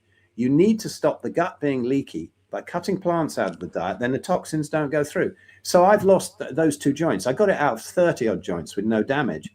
Wow. And then there's other huge complications with our subtleties, let's say, where different emotions will send or stresses will send different blocks to different parts of the body, right? You must know all about this. These beautiful books like the Louise Hay ones, You Can Heal Your Life, The Secret Language of Your Body by Inner Seagull. That's the Bible of finding out why somebody has arthritis in a knee but not an elbow, or vice versa. You know, I mean, this wrist, anybody who's had rheumatoid arthritis, they know that if I did that, I'd be screaming in pain, right? It's damaged. There's no longer any pain in there, But because I didn't know what I was doing and I was still eating plants and thought, oh, I just got a sore wrist, it carried on for decades. So that's the kind of damage you can get. I can still play drums. I don't know how exactly I do it because I've got most of the movement back that way, but this way it's, it's locked. So that's the kind of damage you can end up with if you don't listen to the whispers before they become shouts. And I'm a, living example of that, where, I used to have beautiful big quads. I'd have to buy jeans too big for my waist to get my quads in. Now I've got like a bit of string, a lump and a bit of string for a left leg because, I can't really train it like that anymore. And that's the kind of thing that I don't want people to go through. Don't make the wrong turns I did. If I could go back to myself in 2010 when it really kicked off, I would say, listen, mate, go carnivore, fully carnivore, no dairy, no chicken, no pork, no eggs, beef, lamb, salt and water. So carnivore isn't chicken. Let me get through that. Carnivore isn't chicken. I'll explain that afterwards. Okay. None of that, right? Just go beef, lamb, salt and water. That's it. And put 10 grand into Bitcoin and only take $1 million a year out because you were about to yesterday, you idiot, and thought it was a scam. But anyway, so the chicken, let's look at the chicken, right? You're right about pork. If you can get really good pork, like Mangalitsa pork in, countries where they feed them proper sort of turnips, let them snuffle around for truffles in the forest, let them run wild. It's pretty good meat. Not as good as ruminant meat, but it's pretty good. Commercial pork, not good. They're fed crap. We are what we eats. Well, I think most people understand that about pork. Yeah. And now chicken is the same, because even if it's, this is free range, it's corn fed. Chickens are not supposed to eat corn. They're little dinosaurs. They'll eat mice. They'll rip mice to bits. They'll yeah, it's true. It's true. They do. Exactly. They eat any little creatures. You're right. That's what they're supposed to eat. Worms, things like that. They'll eat the old grain. But if you give them a choice between some even roast chicken, you give them some roast chicken. No, it's true. And then put some grains. They'll go for the chicken, right? They will. Yeah, I know this. They will. So, but the thing is, it's not. So it's inflammatory. It's like walking corn. If somebody's got serious rheumatoid arthritis, people who come to me and say, I've been 6 months carnivore. I've had some great results, but I haven't really got that. I'll go, right, pork, chicken, dairy, eggs, one of them, some of them. Yeah, cut them out. Heal the gut. For somebody healthy, chicken's great food. But if your gut is a bit leaky, it's no, you're right. You're right. That makes like that's kind of sounding like everything that it sounds right. That sounds right. Yeah. If you've got like what we're talking about here now, and especially with me, is that I've got severe leaky gut, like probably you had, and I'm sorry, but I have to agree with you. I do have to agree with that point. So that's kind of like where I am right now. Can I just pop in with this? This thing's just come into my head, which I think is really important. That's coming out these days. Now, if somebody's got autoimmunity, they call it autoimmunity. They say, you go to the doctor and say your body's attacking itself, right? The body's not that stupid. It'll never do that. So don't be ridiculous, because they just get taught that. So they can say, there's no cure for this. You need our drugs. Okay. Right. So let's get rid of the drug peddlers for a start. They're really killing people. They're not curing any arthritis, and they're blowing up people's livers, and they're causing absolute misery. Okay. We can all agree on that. Yeah. I think we can all agree on that. Then the next step is they say, right, people cotton onto this business of molecular mimicry. So there's leaky gut, there's molecules going through like glutens. They kind of resemble parts of certain tissues in our body, and so our body attacks those tissues. It gets confused. That's the next one. I don't mind if people think that, because it's the same fix the leaky gut. However, this is not the case, because I did in my talk in Spain. I was on about that. There's no such thing as autoimmunity. I just really felt it, and then I thought, there was Sophia Clements there was Anthony Chaffee, all these great doctors. I thought, I'm going to get bottled off for this, and then Anthony got up and did his talk, and he agreed with the same thing. But then he explained it, and he said, what's happening is that once the body goes through, once the body the gut heals and the toxins stop going through, there's still some inflammation, because the body's clearing it out. You can't fix 50 years of damage in 2 weeks. Absolutely. That's what's happening to me now. Yeah. So it takes a while. And there will be some symptoms, some inflammation, this and that. Sometimes it can get worse if there's an oxalate dump. Yeah, it does get worse. Yeah, it yeah, does. yeah. The Herxheimer effect, we know about that. And then then once the inflammation dies down and there's no longer any symptoms, there are still the antibodies against all those things. Now, if it was molecular mimicry and the body was confused, it would carry on attacking those tissues, but it doesn't. Now, that was the key for me. There is no such thing as autoimmunity. It's all a complete scam. There is no such thing as bad inflammation. You just have to ride it out. If you shut it down, you're stopping the body clearing the toxins, and it's going to be worse later on. You're kicking the can down the road. Sorry, guys, suck it up. No painkillers, no plants, no nothing. You know, you've just got to ride out that inflammation. But when it's gone, it's gone. When you've healed it, it's healed. And that's beautiful. But then again, when it's healed and you go back to your original, then you're just you're repeating the same thing again, right? Yeah. People say, well, yeah, because people say, oh, well, it hasn't healed. It's just covered up the symptoms. No, it hasn't. I mean, if you sort of have lead poisoning and then you get rid of the lead pipes in your house, have you covered up and you were sick and then you recover? Mm-hmm. Should you then be able to go and live in another house with lead piping? Come on, guys. It's what caused the problem in the first place. The miracle is that the body put up with it for so long. Yeah, but let's also remember that we all had jabs as well when we were children, and that actually caused a lot of stuff as well. Cesarean section ruins the gut microbiome when you're born. I can imagine. You know, any little issues that Peter's had, my youngest, who you met earlier on, were because we were conned into a cesarean section. And so his gut wasn't seeded. It took a while for him when he was weaned. Well, even before he was weaned, he had certain little bits of eczema and stuff. And that's gone now. But when he sometimes, I say he's 100% carnivore, but yes, he was. But sometimes when we sent him to school with a packed lunch, it would be some meat, some like burger patties or something that we'd made, and a few little bits of peeled apple. Like he never really ate them, but it was just to stop the dinner ladies calling the police. Right? Exactly. But sometimes he'd have like a couple of bites and he would come back with weeping eczema on his cheeks that quick from a little bit of apple. So when the gut's that leaky, but it's the fiber. It's like, I remember other people who brought their kids up like this. They say that, you know, they eat chocolate. I'm not a fan of chocolate with all the seed oils. There's oxalates in chocolate. There's sugar. There's all kinds of crap. But they have less reaction to the chocolate quite often than they would do to fruit, because the gut is so irritated and so unbalanced that the fiber is the worst thing. The fiber in it, which everybody thinks is essential. It's not. There's not a slightest need for fiber in the human diet. It causes all the problems it's said to cure.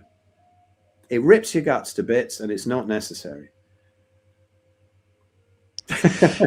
Yeah, I mean, you know, there's a friend of mine who goes into houses when asked, and basically, please change my life, help me, I'm sick, I'm not well. And so he goes into the house and he goes into the fridge and throws everything out. And then they say, oh, forget it, please leave. And I think 99% of us would probably do the same. If somebody came in like you and said, throw all that shit out because I know it doesn't help and this is what you need to eat, the chances of that happening, realistically, I would say is maybe 1%, 5%. But it sounds like Lynn is saying that this kind of understanding seems to be growing because of actual health, and people can see it and feel it. So I can honestly say, guys, I have been sick for 10 years, literally. Like on a night, my stomach's been bloated nearly all day long. Anybody who knows me will say, oh, you've got a bit of a belly. I'm like, really? You know, okay. But I haven't got a belly anymore. It's flat. It's literally flat. I stuff my face whenever I want to. I've got no belly, totally flat stomach. Yeah, it doesn't happen. But you stuff your face with meat, with three exactly. things. Yeah, totally. Yeah. That's what happens. Can I get this? This is really important, actually, I think, because this is going to anger people, even who are on a carnivore diet. Fresh eggs from your own chicken and raw milk cheese is totally different to what you buy. Yeah, I mean, I think eggs are great. The whites can be very inflammatory. The yolks are good once your gut's healed. But think of it again. Look at it ancestrally.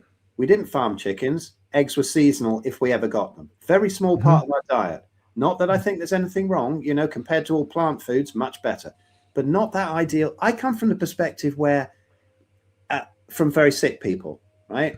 And so there's an expression for bipolar people where they say that we're like everybody else, only more so. And that's the same if you've had autoimmunity and a leaky gut. You can tell like that whether something's good for you or not. Okay, now Packwoman here has said raw, you know, eggs from your own chicken and a raw milk cheese is totally different to what you buy. Yes, and I'll tell you what the problem is with this. And people get more angry with this than they do pretty much about veganism, because so many people end up really healthy when they come from a regular diet to a raw dairy-based diet, and they have a lot of that, right? Okay, so they're going to feel good. And a lot of people say, well, pasteurized dairy is terrible because I'm lactose intolerant and I can't digest it. Okay, well, that's because the pasteurization process has destroyed the lactase that helps you digest the lactose. And so it will give you an initial reaction. Now, if it's whole unpasteurized milk or you know, cheeses or whatever, then you don't get that initial reaction. Oh, I feel so good on it. But if you actually compare people's health, I think, to people who go on these raw milk diets and things like that, compare them to people on a standard diet, there's going to be a huge difference, great benefits. As Anthony Chafee said, you take them and then you compare it to somebody on beef, lamb, salt and water, and then we'll see what's happening. Nobody will ever do a study like that. But here's the thing. I was walking around, I was at the Public Health Collaboration conference thing about 3 years ago. And Zofia was there from Paleomedicina. I was walking around with her in the Peak District, and she happened to mention to me, do you know, we got onto the subject of dairy. And you know, Paleomedicina say they put it up with grains and seed oils. Now, these are the people who are reversing real serious things. They put dairy up with grains and seed oils as that evil. Not even a molecule a month to heal when you've got something very serious. No dairy, nothing. Yes, you'll find some people have healed on it. Okay, you know, it's the exception that proves the rule. That's fine. My mother healed her breast cancer on a full carnivore diet with some dairy. You can see it on my YouTube channel, her tumor completely disappearing. But anyway, when she was 93, actually. But so now raw milk, that then, if you don't have the pasteurization process, which also knocks out some of the growth factors, which are designed for growing a small animal into a large animal. That's what they're designed for. Yeah, for sure. If you eat those growth factors regularly when you're an adult, you cause unusual cell replication. Read cancer. This might not happen for 10 or 20 years down the line. And it might not happen to some people who have raw dairy, but that potential is there because it causes unusual cell replication. So, in that case, long term, raw dairy can be worse. Oh, you're mad, everybody says. No, listen to my interview. You can look it up on YouTube. It's called Why All Dairy Hurts with Zofia. And we go really deep into that. Ultimate autoimmunity interview. She's fantastic. She'll really come up with the science of this. Now, okay, look, there's loads of conflicting information out there. What I do, there's one thing for me. I always try and look at it through the ancestral lens. Let's look and see what actually happened. Right, as you said before, we didn't juice stuff. We didn't have dairy. You can imagine the Native American Indians. They're destroyed now. They're alcoholic. They're diabetic. They've destroyed them. Yeah. In their heyday, they're eating buffalo. 90%. They're 7 foot tall. They're going around, you know, killing these buffalo with these beautiful hunts that they did. Did they milk them? Did they fuck? They got trampled, right? They did not have dairy. Even the Maasai have dairy now because they've been forced off their hunting lands and to be pastoralists. And so they're, you know, drinking blood and milk and meat. That's what they eat, with a little bit of honey when they can find it, which is very rare. So they're very healthy. But they do have certain niggles that maybe the Inuit don't have, who don't have any dairy. So it's all a matter of piecing together little bits of information. you know, from various sources, and then using it for how you want. Now, dairy is so addictive because, again, it's a mixture of carbs and fats, which never happens in nature past weaning. And so it is addictive. If I start on cheese, I don't stop. It's so nice, right? But I occasionally, when I'm not in a healing phase, if I'm okay, I will have it. But I don't think it's beneficial, and I don't think it's a healing food. But it's like sweets or a packet of crisps to people. Yeah. But just, you know, for people don't think dairy's a health food, and don't think the raw dairy is any better long term. It's not. No, it's designed for adults. But if you like it, fill your boots. I'm not here to criticize anybody. And goat's milk, goat's cheese. It's fantastic for baby goats. Yeah, it's the same as cows. It's fantastic for the calves. Yeah, I get it. So what you're saying, the A1, A2 dairy thing. Yeah, A1 is much more inflammatory. You'll notice more initial reactions. A2 is great, you know, because you don't get so many initial reactions. The dairy question is very complicated. Go watch the interview with Sophia. Yeah. Mm-hmm. Yeah, I don't really know I've got anything else to say, because I think you've covered nearly everything that I wanted to say. I wrote a few notes down here, but it's almost like you covered just about everything that I wanted to talk to you about. And all I've got to say really is thank you so much for sharing your experience and your truth. And Lynn says that you're on the up at the moment, so hopefully people will get to at least listen instead of unsubscribe, which is absolute, for me, absolute nonsense. If you can't have a debate and a discussion, we can never grow and heal in life. That's the whole point. Just shutting people down, I think is wrong. And I bet you get it quite a lot. I think in any industry, I think yours is probably the most challenging, because veganism is so popular, so big now, and so connected to the spiritual world. That's probably why I distance myself from the spiritual world and I'm on my own now. I don't listen to anybody else. I just listen to what I feel is right from day to day and go with how I feel and what I should do in my life, just by learning through my own experience, not other people so much. But then again, I have to say, I've really enjoyed this chat, Phil. I have really enjoyed it. It's really made me think, and that's a good thing. It's not a bad thing. I think it's beautiful when people have a real open mind, because one of my favorite memes was in the middle of the beginning of the COVID thing, where everybody's arguing, you're a granny killer, you're a sheeple, you're this, you're that. And it was going crazy. Yeah. And there was this beautiful meme of a guy being loaded into an ambulance on a stretcher. And it said, man in critical condition after hearing slightly differing viewpoints. Exactly. I thought that was beautiful. Totally. I remember that. And Mark, can I do two quick things here? Because two great comments have come up here. Jethro, do you filter or treat your water, Phil? Well, I don't drink any tap water, of course. We're mostly lazy, so we buy glass bottled spring water. If I wasn't lazy, I have a distiller. Now, distiller. I actually drank distilled water for about 5 months, stripped all the zinc out of my body, and ended up losing my sense of taste. I've learned a lot of these things the hard way. It's a great chelator, but you need to remineralize it. So I've gone back to thinking actually distilled is fine as long as you remineralize it, particularly if you're on a vegan diet, because it'll strip all the nutrients out straight away. Can I ask you something?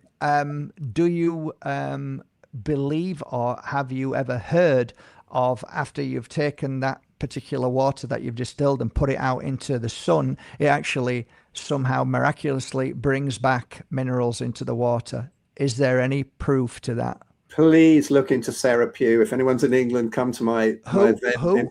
Dr. Sarah Pugh, Sarapugh.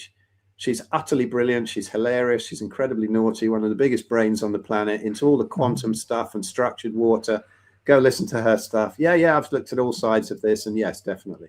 But this is a real big one that comes up, which Annabelle here has said, what's your opinion on blood types?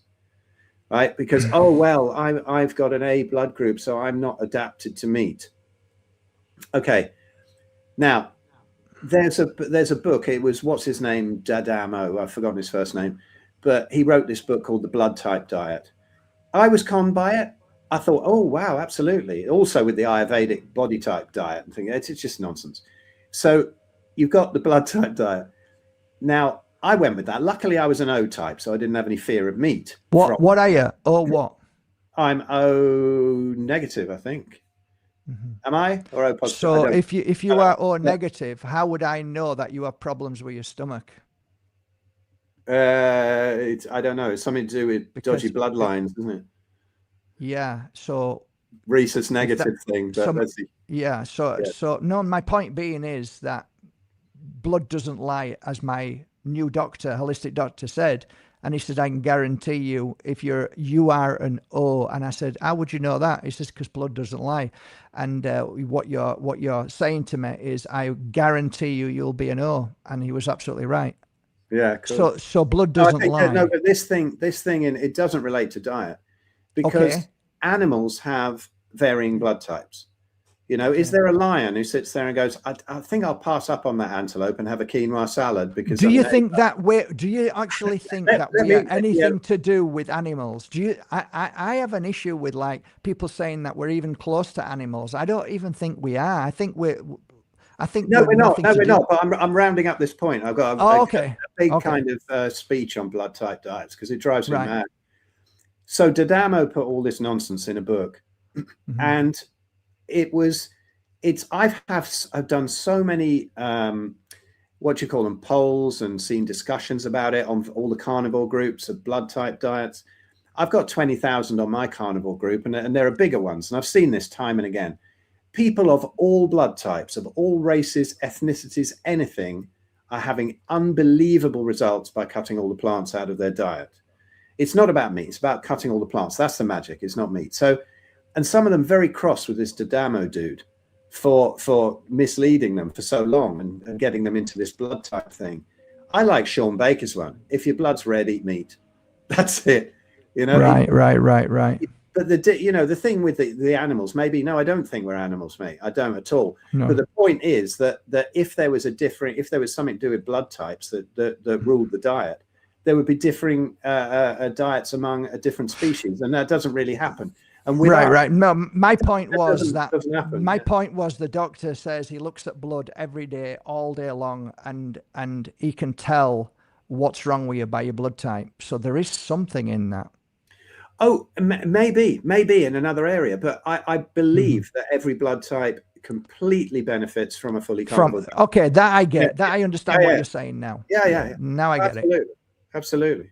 Interesting. Okay, so no matter what in life, if you've got any autoimmune system, if you've got arthritis, if you've got cancer, if you've got anything, you would recommend, in your humble opinion, to cut out everything and just stick with the 4 things you said: water, salt, beef, and lamb, salt, and water. Lamb, beef, lamb, salt. But anything you can get really good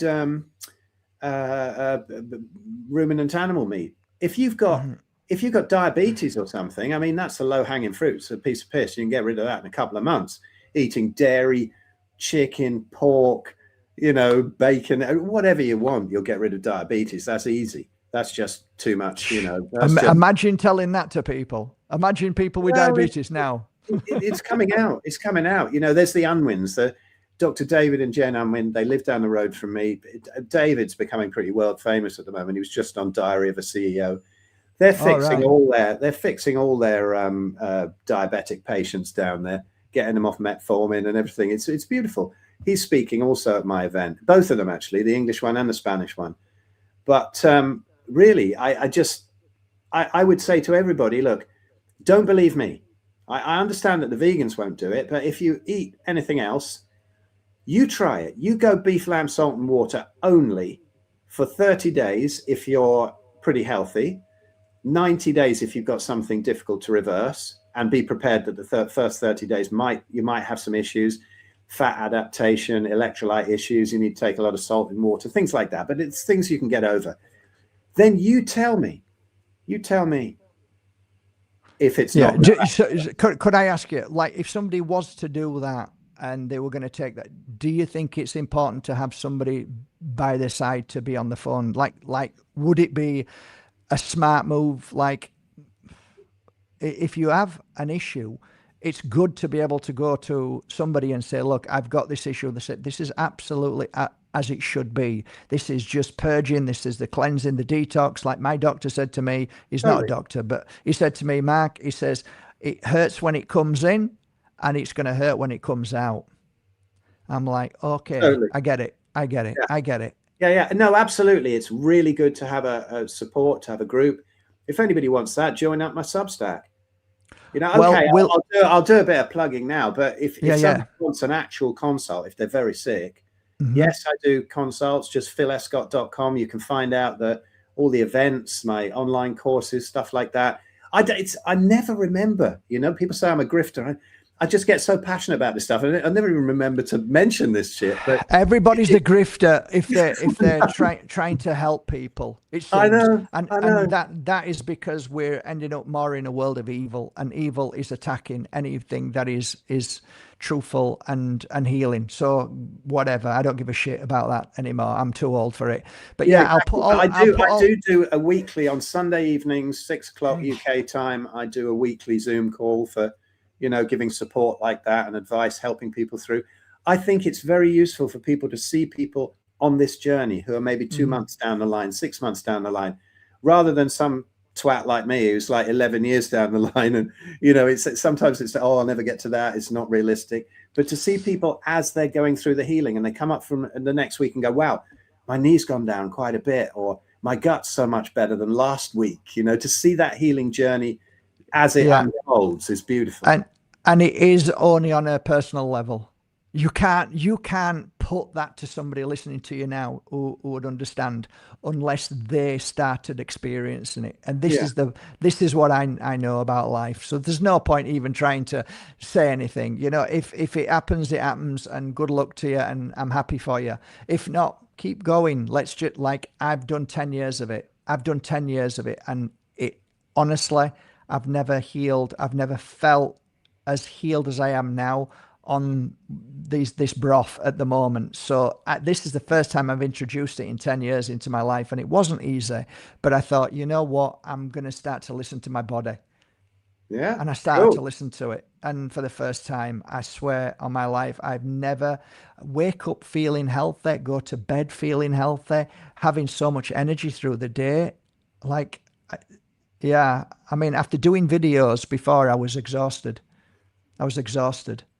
Like, am I getting old? No, you're not getting old, Mark. Maybe it's your diet. Yeah, exactly. Maybe it's your diet. We've always put it down to just sort of wear and tear and getting old. Yeah. 60, 70, 80, middle age. That's it. There's one thing here I've got to say. Among our cats, some like more vegetables, even though they all eat meat. I've got to say, I'm begging you, do not feed cats plant foods, even if they eat them. Cats are absolute obligate carnivores. We have a cat here, and I fed him nothing but raw meat, and he's had no jabs. He hasn't had his bollocks cut off. He's a completely different shape to the other cats in the street. He goes out and takes their heads off. You know, he's out fucking and fighting all night, and he's not that friendly. I mean, every now and again, if he wants some food, but he's a proper wild cat. He's amazing. If you give him food that he doesn't like, even within the different types of meat, he'll sometimes just look at you and hiss and go out the cat flap. He's a hell of a character. He's not, you know, if you want a cat that's docile and on your lap, then, you know, get its gonads taken out and get it jabbed up and feed it some kibble, and it'll be fat and it'll sit on your lap and purr. But that's not a proper cat. I mean, I see cats and dogs that have been harmed by people giving them kibble, giving them vegetables, stuff like that, and then they go raw feeding. Look at some of the raw feeding groups on Facebook and stuff. You can see like tumors on dogs' faces just falling off when listen, I fed my two dogs. I used to give them whatever I ate, but I also give them biscuits, and I always went for the most beautiful brands with the gold and silver, and then they both ended up with cancer and died. And I'm like, nah, I know what the fuck's going on here. Yeah. And so, but it's taken their pain and their suffering to understand that. Raw food, and even cooked food for cat. Cooked food for cats is disastrous. Dogs will put up with it a bit, but cats, you know, these commercial things where you get these tins of cat food, oh, it's all meat. No, it's cooked. It's not meat. It's not meat. Just give them raw meat. That's all they need. Mm-hmm. That's it. And they don't need fat. If you give cats too much fat, it's different from us. They can make energy out of protein. We can't. Mm-hmm. We are not carnivores. We're fativores. We need a high fat carnivore diet. You know, that's the secret of it. If you're not having enough fats and you're not having any carbs, you end up with rabbit starvation. Humans can't live on lean meat. It's fat, but cats can. You give them too much fat, they'll shit all over your house. They'll get the runs. But you need to give them lean meat, and you need to give them sometimes heart, because it's very important for them to have taurine. If they're not eating whole animals, because usually they'll be eating whole rodents, right? Right. So you need to kind of give them different parts of animals to give them different nutrition. I tell you what, this world now of pet foods and the pet industry, it's $1 trillion industry. Yeah. And what you're saying makes complete sense, and it's such a con. And it's pretty much like you've been talking about tonight. I'm like, there might be some truth in all of this, and I will ponder on it. I shall certainly ponder on it. Have we been fooled? And I just, you know, certainly the pet industry is being fooled. And if you don't believe me, go and take them for a checkup and see how much that fucking costs you. Yeah, exactly. Yeah. Just keep feeding them. Same thing as us, that all this sort of ridiculous studies out there that are financed by big pharma and big food tell us all the wrong things to eat. And then we get caught in a pharmaceutical thing, and it's a revolving door. And it's the same with pets as well. Oh, feed them this beautiful kibble. It's got this in it, and it's got this balance of vegetables. It's all bollocks. A friend of mine, Deborah Rubenfeld, and she's very expert with dogs, and she's also a carnivore herself and feeds her dogs raw. And there's this one woman online who goes on about, she's got this group, and it's sort of about how to feed your dogs.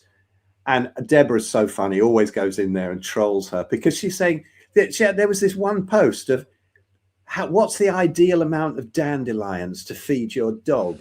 And wow. I'm going to start swearing now. I mean, it's fucking ridiculous. If you know, how many dandelions does your dog like? Look, you've mashed it up in something else, so it's going to eat it. Tell you what, when the dandelions are out, you get your dog out into the back garden, you throw a steak out there and see how many dandelions it eats, right? No, absolutely none. Yeah. Absolutely yeah, not. But on truth, I've got a friend who used to look after dogs, like a dog farm, and on that farm there were herbs and plants and all sorts. Some of the dogs definitely every now and again went to eat some of them. They could smell and they would eat them. Some flowers, and of course, what do cats do? They eat grass when they want to throw up.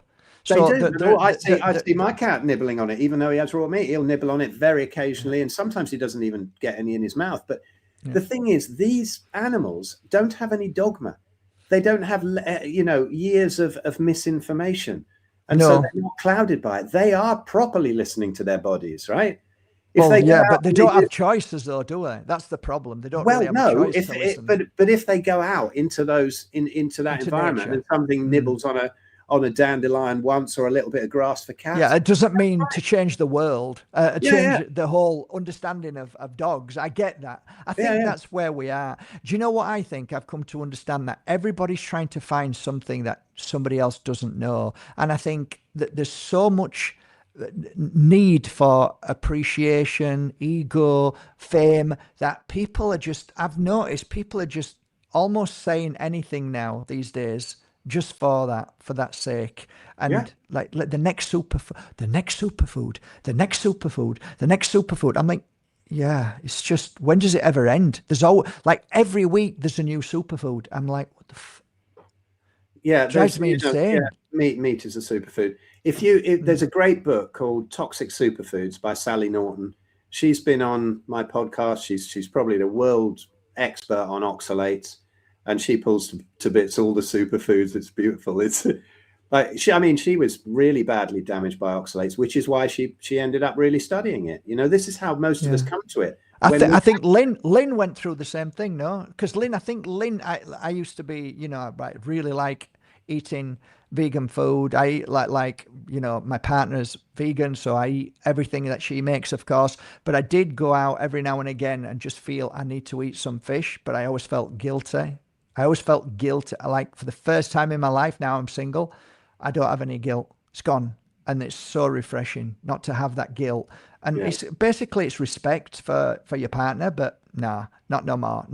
I'm not ever gonna fall down that again. I'm gonna listen to my body, and if my body is dying or in pain and suffering, I'm gonna do something about it. And I would do the same for my child, whether I was vegan or not. I'm like, I used to feed my little new doggy, who's no longer with me, but meat. I don't care whether you're vegan or not. The dog should eat meat. Oh, Dog should have meat. You want proper animal abuse. It's vegans feeding cats and things. You know, vegetarian cat food. Well, I'm holding my hand up because I had to boil broccoli, I had to boil vegetables, and make sure I added all of that in, so my little Lily had a balanced diet. a balanced diet. I love saying a balanced diet is a steak in each hand. You know, what do you want to balance the diet with? Everything you need and nothing you don't in meat, with a load of other toxins, or everything in moderation, or, you know, these awful expressions drives me mad. Everything in moderation. What? How much cocaine? How much mercury? You know, what is it exactly? Is moderation? It's a good point. It's crazy. There's a good one here. Somebody said about mussels, cockles, and whelks. Absolutely fine. Good stuff. What's that? Oysters, shellfish, prawns, stuff like that. Yeah, no bother. Good stuff. Not as the main part. Of your diet. But you don't eat. But you don't eat that. You're saying it's okay. Yeah, I'll eat it. I'll eat it now and again. Very, very now and again. But the 95% is beef, lamb, salt, and water. But every now and again, if you listen to your body, I'll go, actually, it's an oyster day, or it's a liver day, or something like that. That is something. Now, you haven't said that. This is the first time you've said it, and this is important. These things are important. Yeah, it's not dogmatic. After a while, I've got a video out there called "Is Eating Only Meat Boring?" and it's about your tastes really change and they get more subtle. And you know, I have days where I think it's definitely beef day. I really want a steak. I don't actually eat that much steak. It's more cheaper cuts done slower. Or it's definitely a lamb day. I need some lamb chops. That was yesterday, you know, and I ate some prawns yesterday as well. Now, what I would do today, I really think it's a liver day, which doesn't come up very often, but I really want some liver. And that has certain nutrients in that my body tells me that I need. And so I'll do that. But fatty meat, you see, it's not dogmatic. I think at the beginning, you need some guidance and a bit of a plan. But after a while, when the addictions go away to all those foods that I could never do without, you know, when those addictions go away, then you can listen to your body more and it'll tell you what it's a good point. I think the worst thing for most people is the fact that they don't like change and they don't want you to tell them what they can't have. And like, what you mean? I can't eat this anymore. I can't eat apples. I can't eat, you know, vegetables. And like, it's like, you realize you're programmed. You realize I never say to anybody, you can't do anything. Do exactly what you like. Exactly. All I say is just understand what's going on here and look into it. Don't believe me. Look into it. Put it through the ancestral lens. Look at how many amazing doctors are coming across to this. Look at the useless anecdotes, which are now in their millions, far outnumbering any diet studies done, you know, on people healing on this. Just go and look at it and make up your own mind. And if you're very sick, it's a bloody good idea to try it, you know. And there's all these things I can answer. Somebody's come up here. Do you know? Let me tell you something before you say anything. The worst thing I noticed, like I can sit with anybody and they can eat whatever they want. It doesn't bother me at all. There was a point where I was at somebody's house, and she'd made some food and there was some meat in it. And I'm like, I'm vegan, but she'd really gone out of her way to make this food. So I ate it. It's fine. I have no problem with that. It's like, so I ate it. But what I dislike now, what's really put me off the spiritual community totally, is that so many of them push this idea of being super pure and clean and free from meat. And I fucking met one person who's on the internet who's famous for being a vegan. And he nearly, I thought he was going to get up and punch me in Ubud because he was eating chicken. I'm like, two-faced twat. Oh, there's a lot of cheating goes on, and then eventually, I'm telling you guys, eventually the health collapses. If you look up vegan fail leaderboard, it's one of the co-authors of the Red Pill Revolution book, Ben Hunt, put this together, and it's only influencers with over 100,000 who are probably, you know, up to the millions, who are probably making a living out of these channels, who eventually made that predictable video. I'm no longer vegan. My health has collapsed. It's always the same thing, gut issues, this and that. But he's kept a score of them. There's hundreds of them. Hundreds of them out there failing. Well, hey, listen, I might be joining. Who knows? But then again, my issue was more about my relationship. So in that relationship, my partner was vegan, and I wanted to respect that. And I would never, ever eat anything other than vegan when I was with her. But when I was on my own, I would, like, today I'm going to have some fish, and I'd feel guilty. I'd feel really guilty, right? That's the brainwashing. That's the power of a vegan. I've never been vegan. I've been, I guess, pescatarian. But now it's like, I'm changing. I am changing, and I'm changing for good reason, because I have had 10 years of hell of stomach. I've had what is now, I realize, is leaky gut. That's what it is, and it's not easy to heal. And now it's healing. It's actually, it is pretty easy to heal. It heals up. Yeah. How quickly? It heals up in about 3 weeks, but that doesn't mean to say that symptoms will have gone. If you do everything perfectly right and you have absolutely no plant food, it'll heal up in about 3 weeks to like 6 weeks. But that doesn't mean to say all the symptoms will have gone. I've noticed something. Yesterday I had the broth, and I had some vegetables, and like felt a little bit dodgy. And I thought, I stopped having the vegetables, but maybe 5 or 6 days ago. And then I realized, you know what? There's still something not right. And then I cut all of it out, and I just done the broth.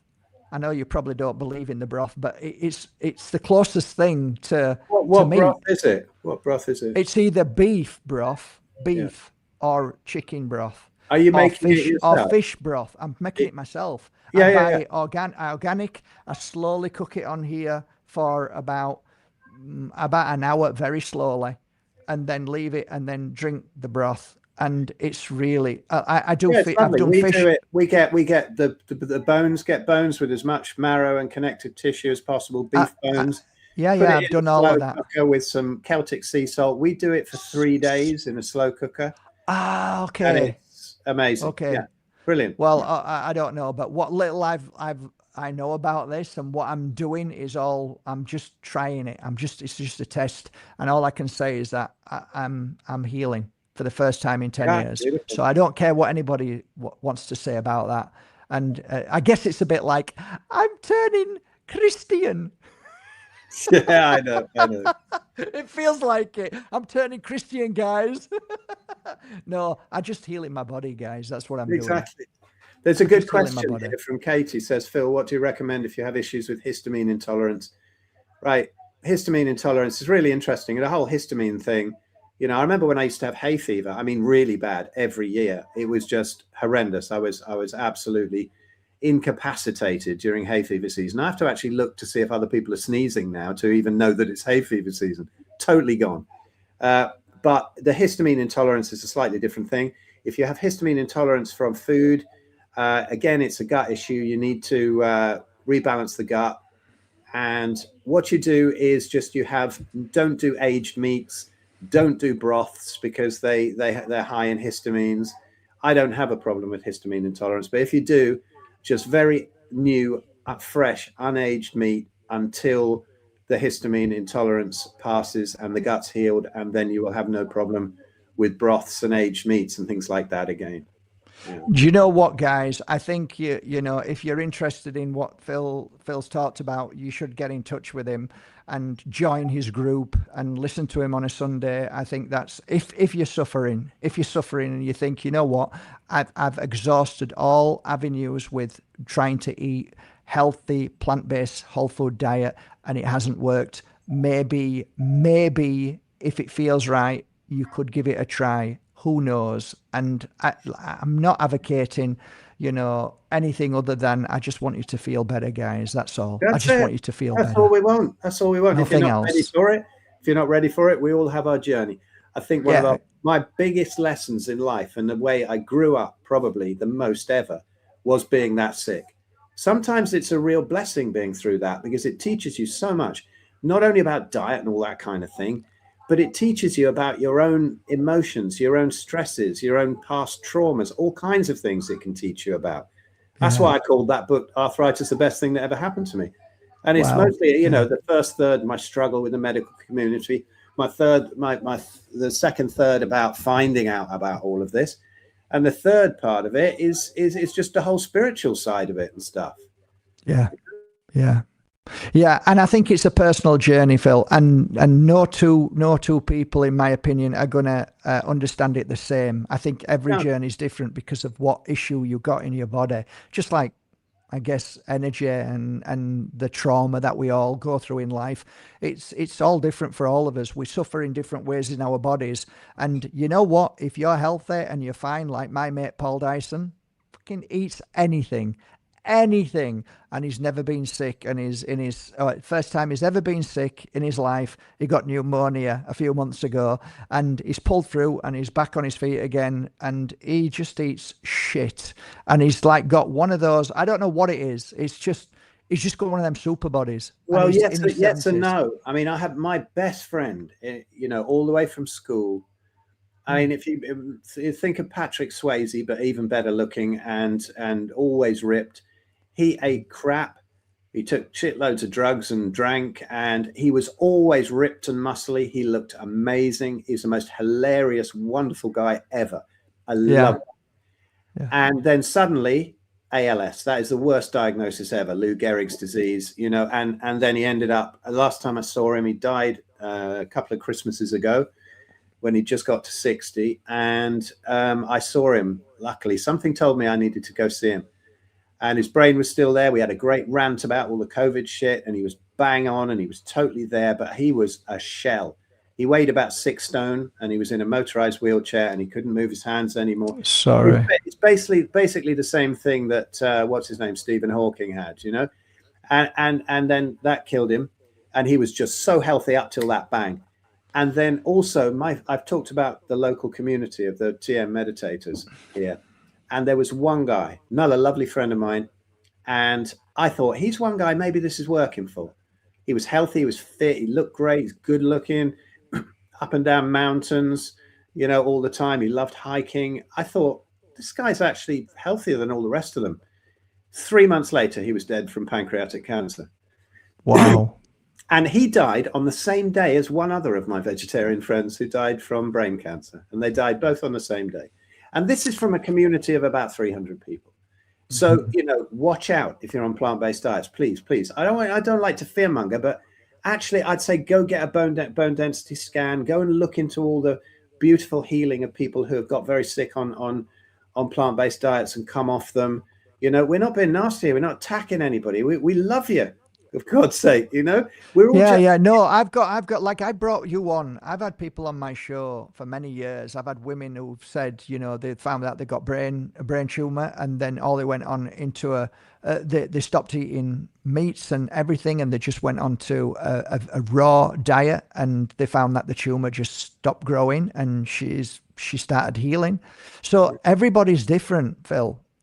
Yeah, you can. It's the old Gerson therapy thing. You know, I see so many people and they go, I healed on Gerson and I healed my cancer. But generally it comes back real bad quite some time after, like 5-year mark.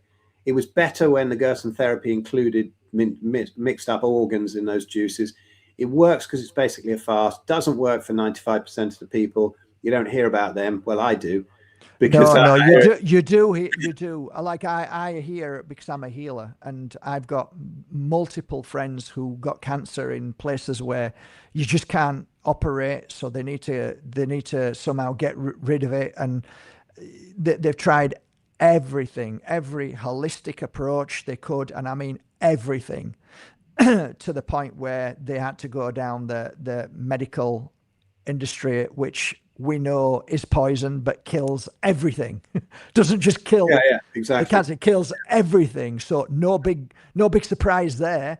But then what happens afterwards, it can be a very, very bad deterioration, or you you've can ruined actually I've got friends who have got very strong even after it. So there are some people. Yes, you can the definitely... body is a powerful healing tool as well. Totally. But you see, there's a wrong focus on cancer. They're focused on the lumps.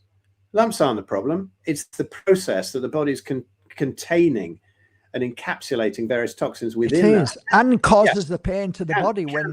Cancer is a healing process. It's not a disease. And then when the body is allowed to detox that, then great. But everybody else is focused on getting rid of these lumps and leaving the process going. That's the problem. Cut, burn, laser. Cut, burn, poison. That's it. Look, can I do some quick fire? There's one here that really is interesting. I think I've upset somebody. All people are not the same, just like all our cats are not the same. One of the cats was a broccoli fanatic. Well, I've got to say that, I was also a pizza fanatic. I was also a ganja fanatic. And I was an LSD fanatic. And I've been fanatical about pretty much loads of things that if I hadn't been introduced to them, it wouldn't have happened. I mean, I think if you put broccoli out in the wild, there's no wild cat that would go near it. They wouldn't even recognize it as food. So, our domesticated cats end up with the same weird sort of addictions as we do. So I think that's a good point. That is a good point, Phil. It is a good point. We do drop the broccoli. We do while cutting it. But would they go and eat it in the wild? Yeah, it's all good points. Yeah. Very good points. Do you know broccoli is too toxic even for itself?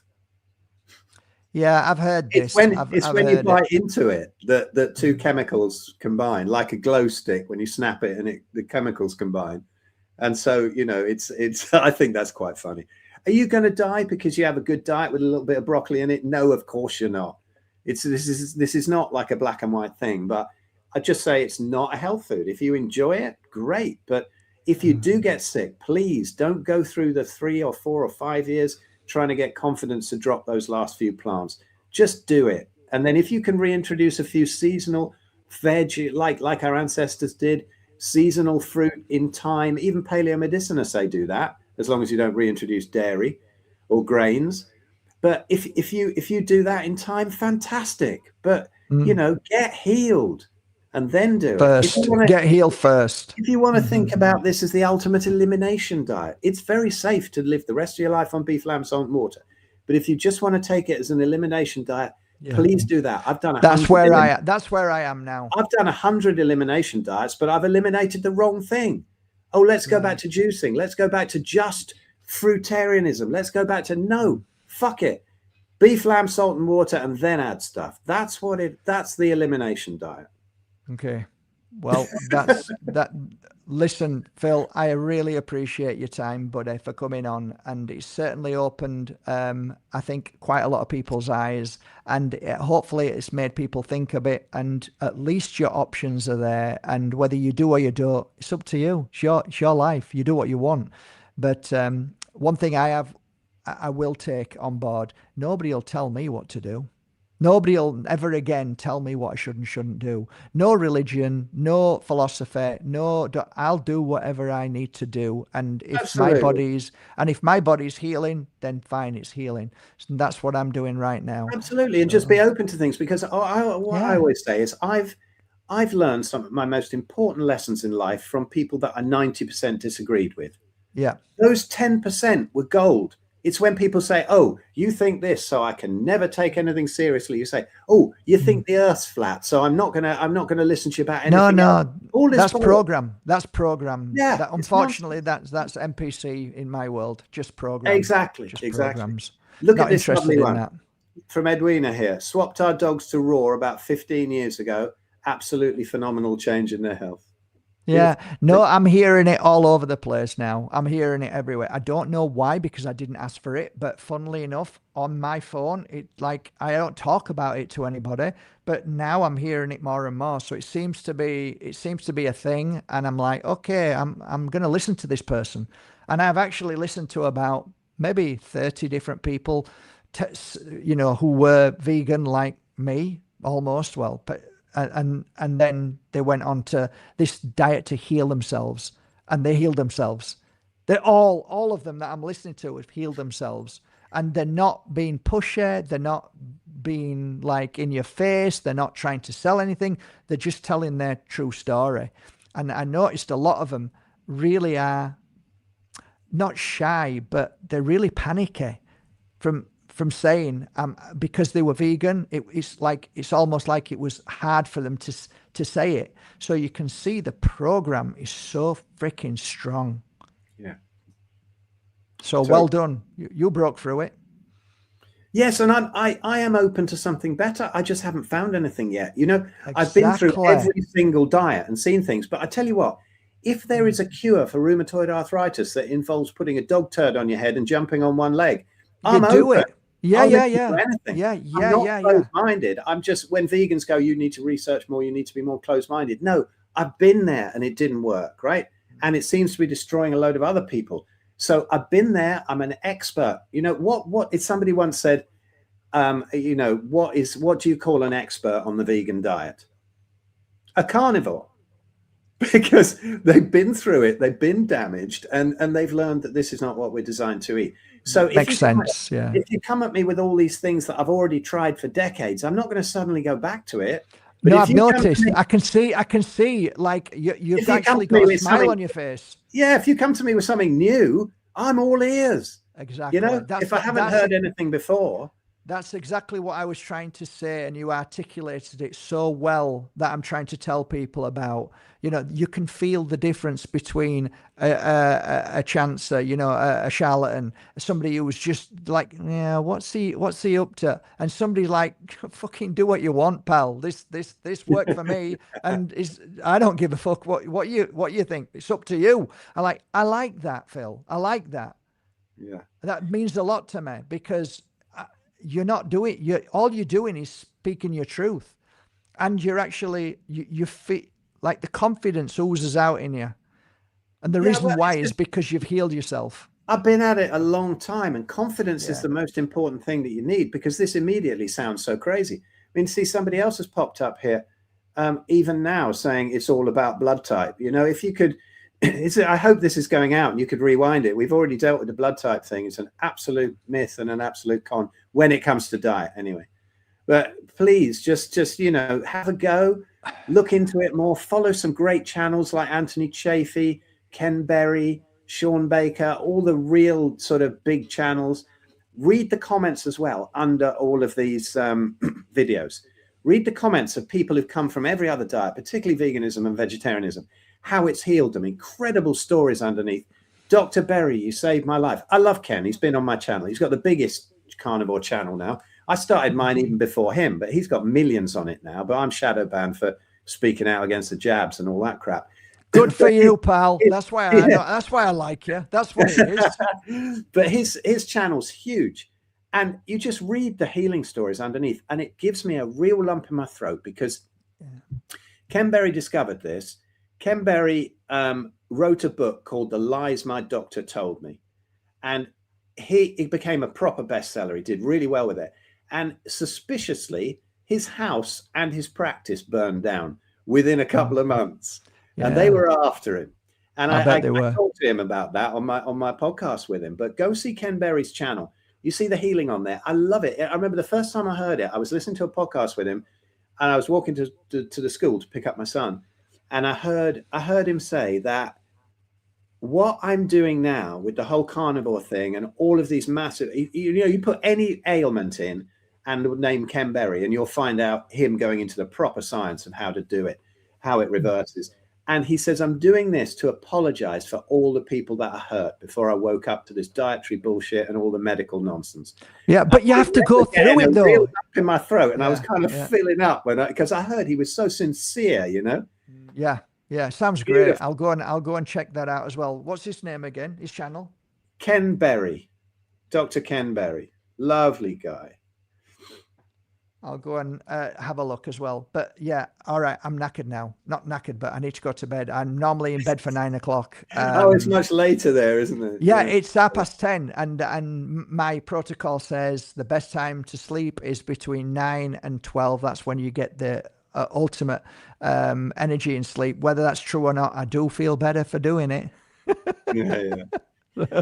All right, Phil. I'll get all the links from you after. So if you send me the links, and then I'll pop them here to everything that you do. I appreciate your coming on and giving your time and your true life story, and what you then continue to do as a healer. That's what you are. You're a healer, pal. And thank you so much. Thank you. Well, thank you. I've just really enjoyed, because you've set me off on some real good rants, and I love it, because usually I get on these echo chambers, you know, where I get on these carnivore podcasts and stuff, and everybody knows this stuff, but it's great to be talking to people who it's new information with.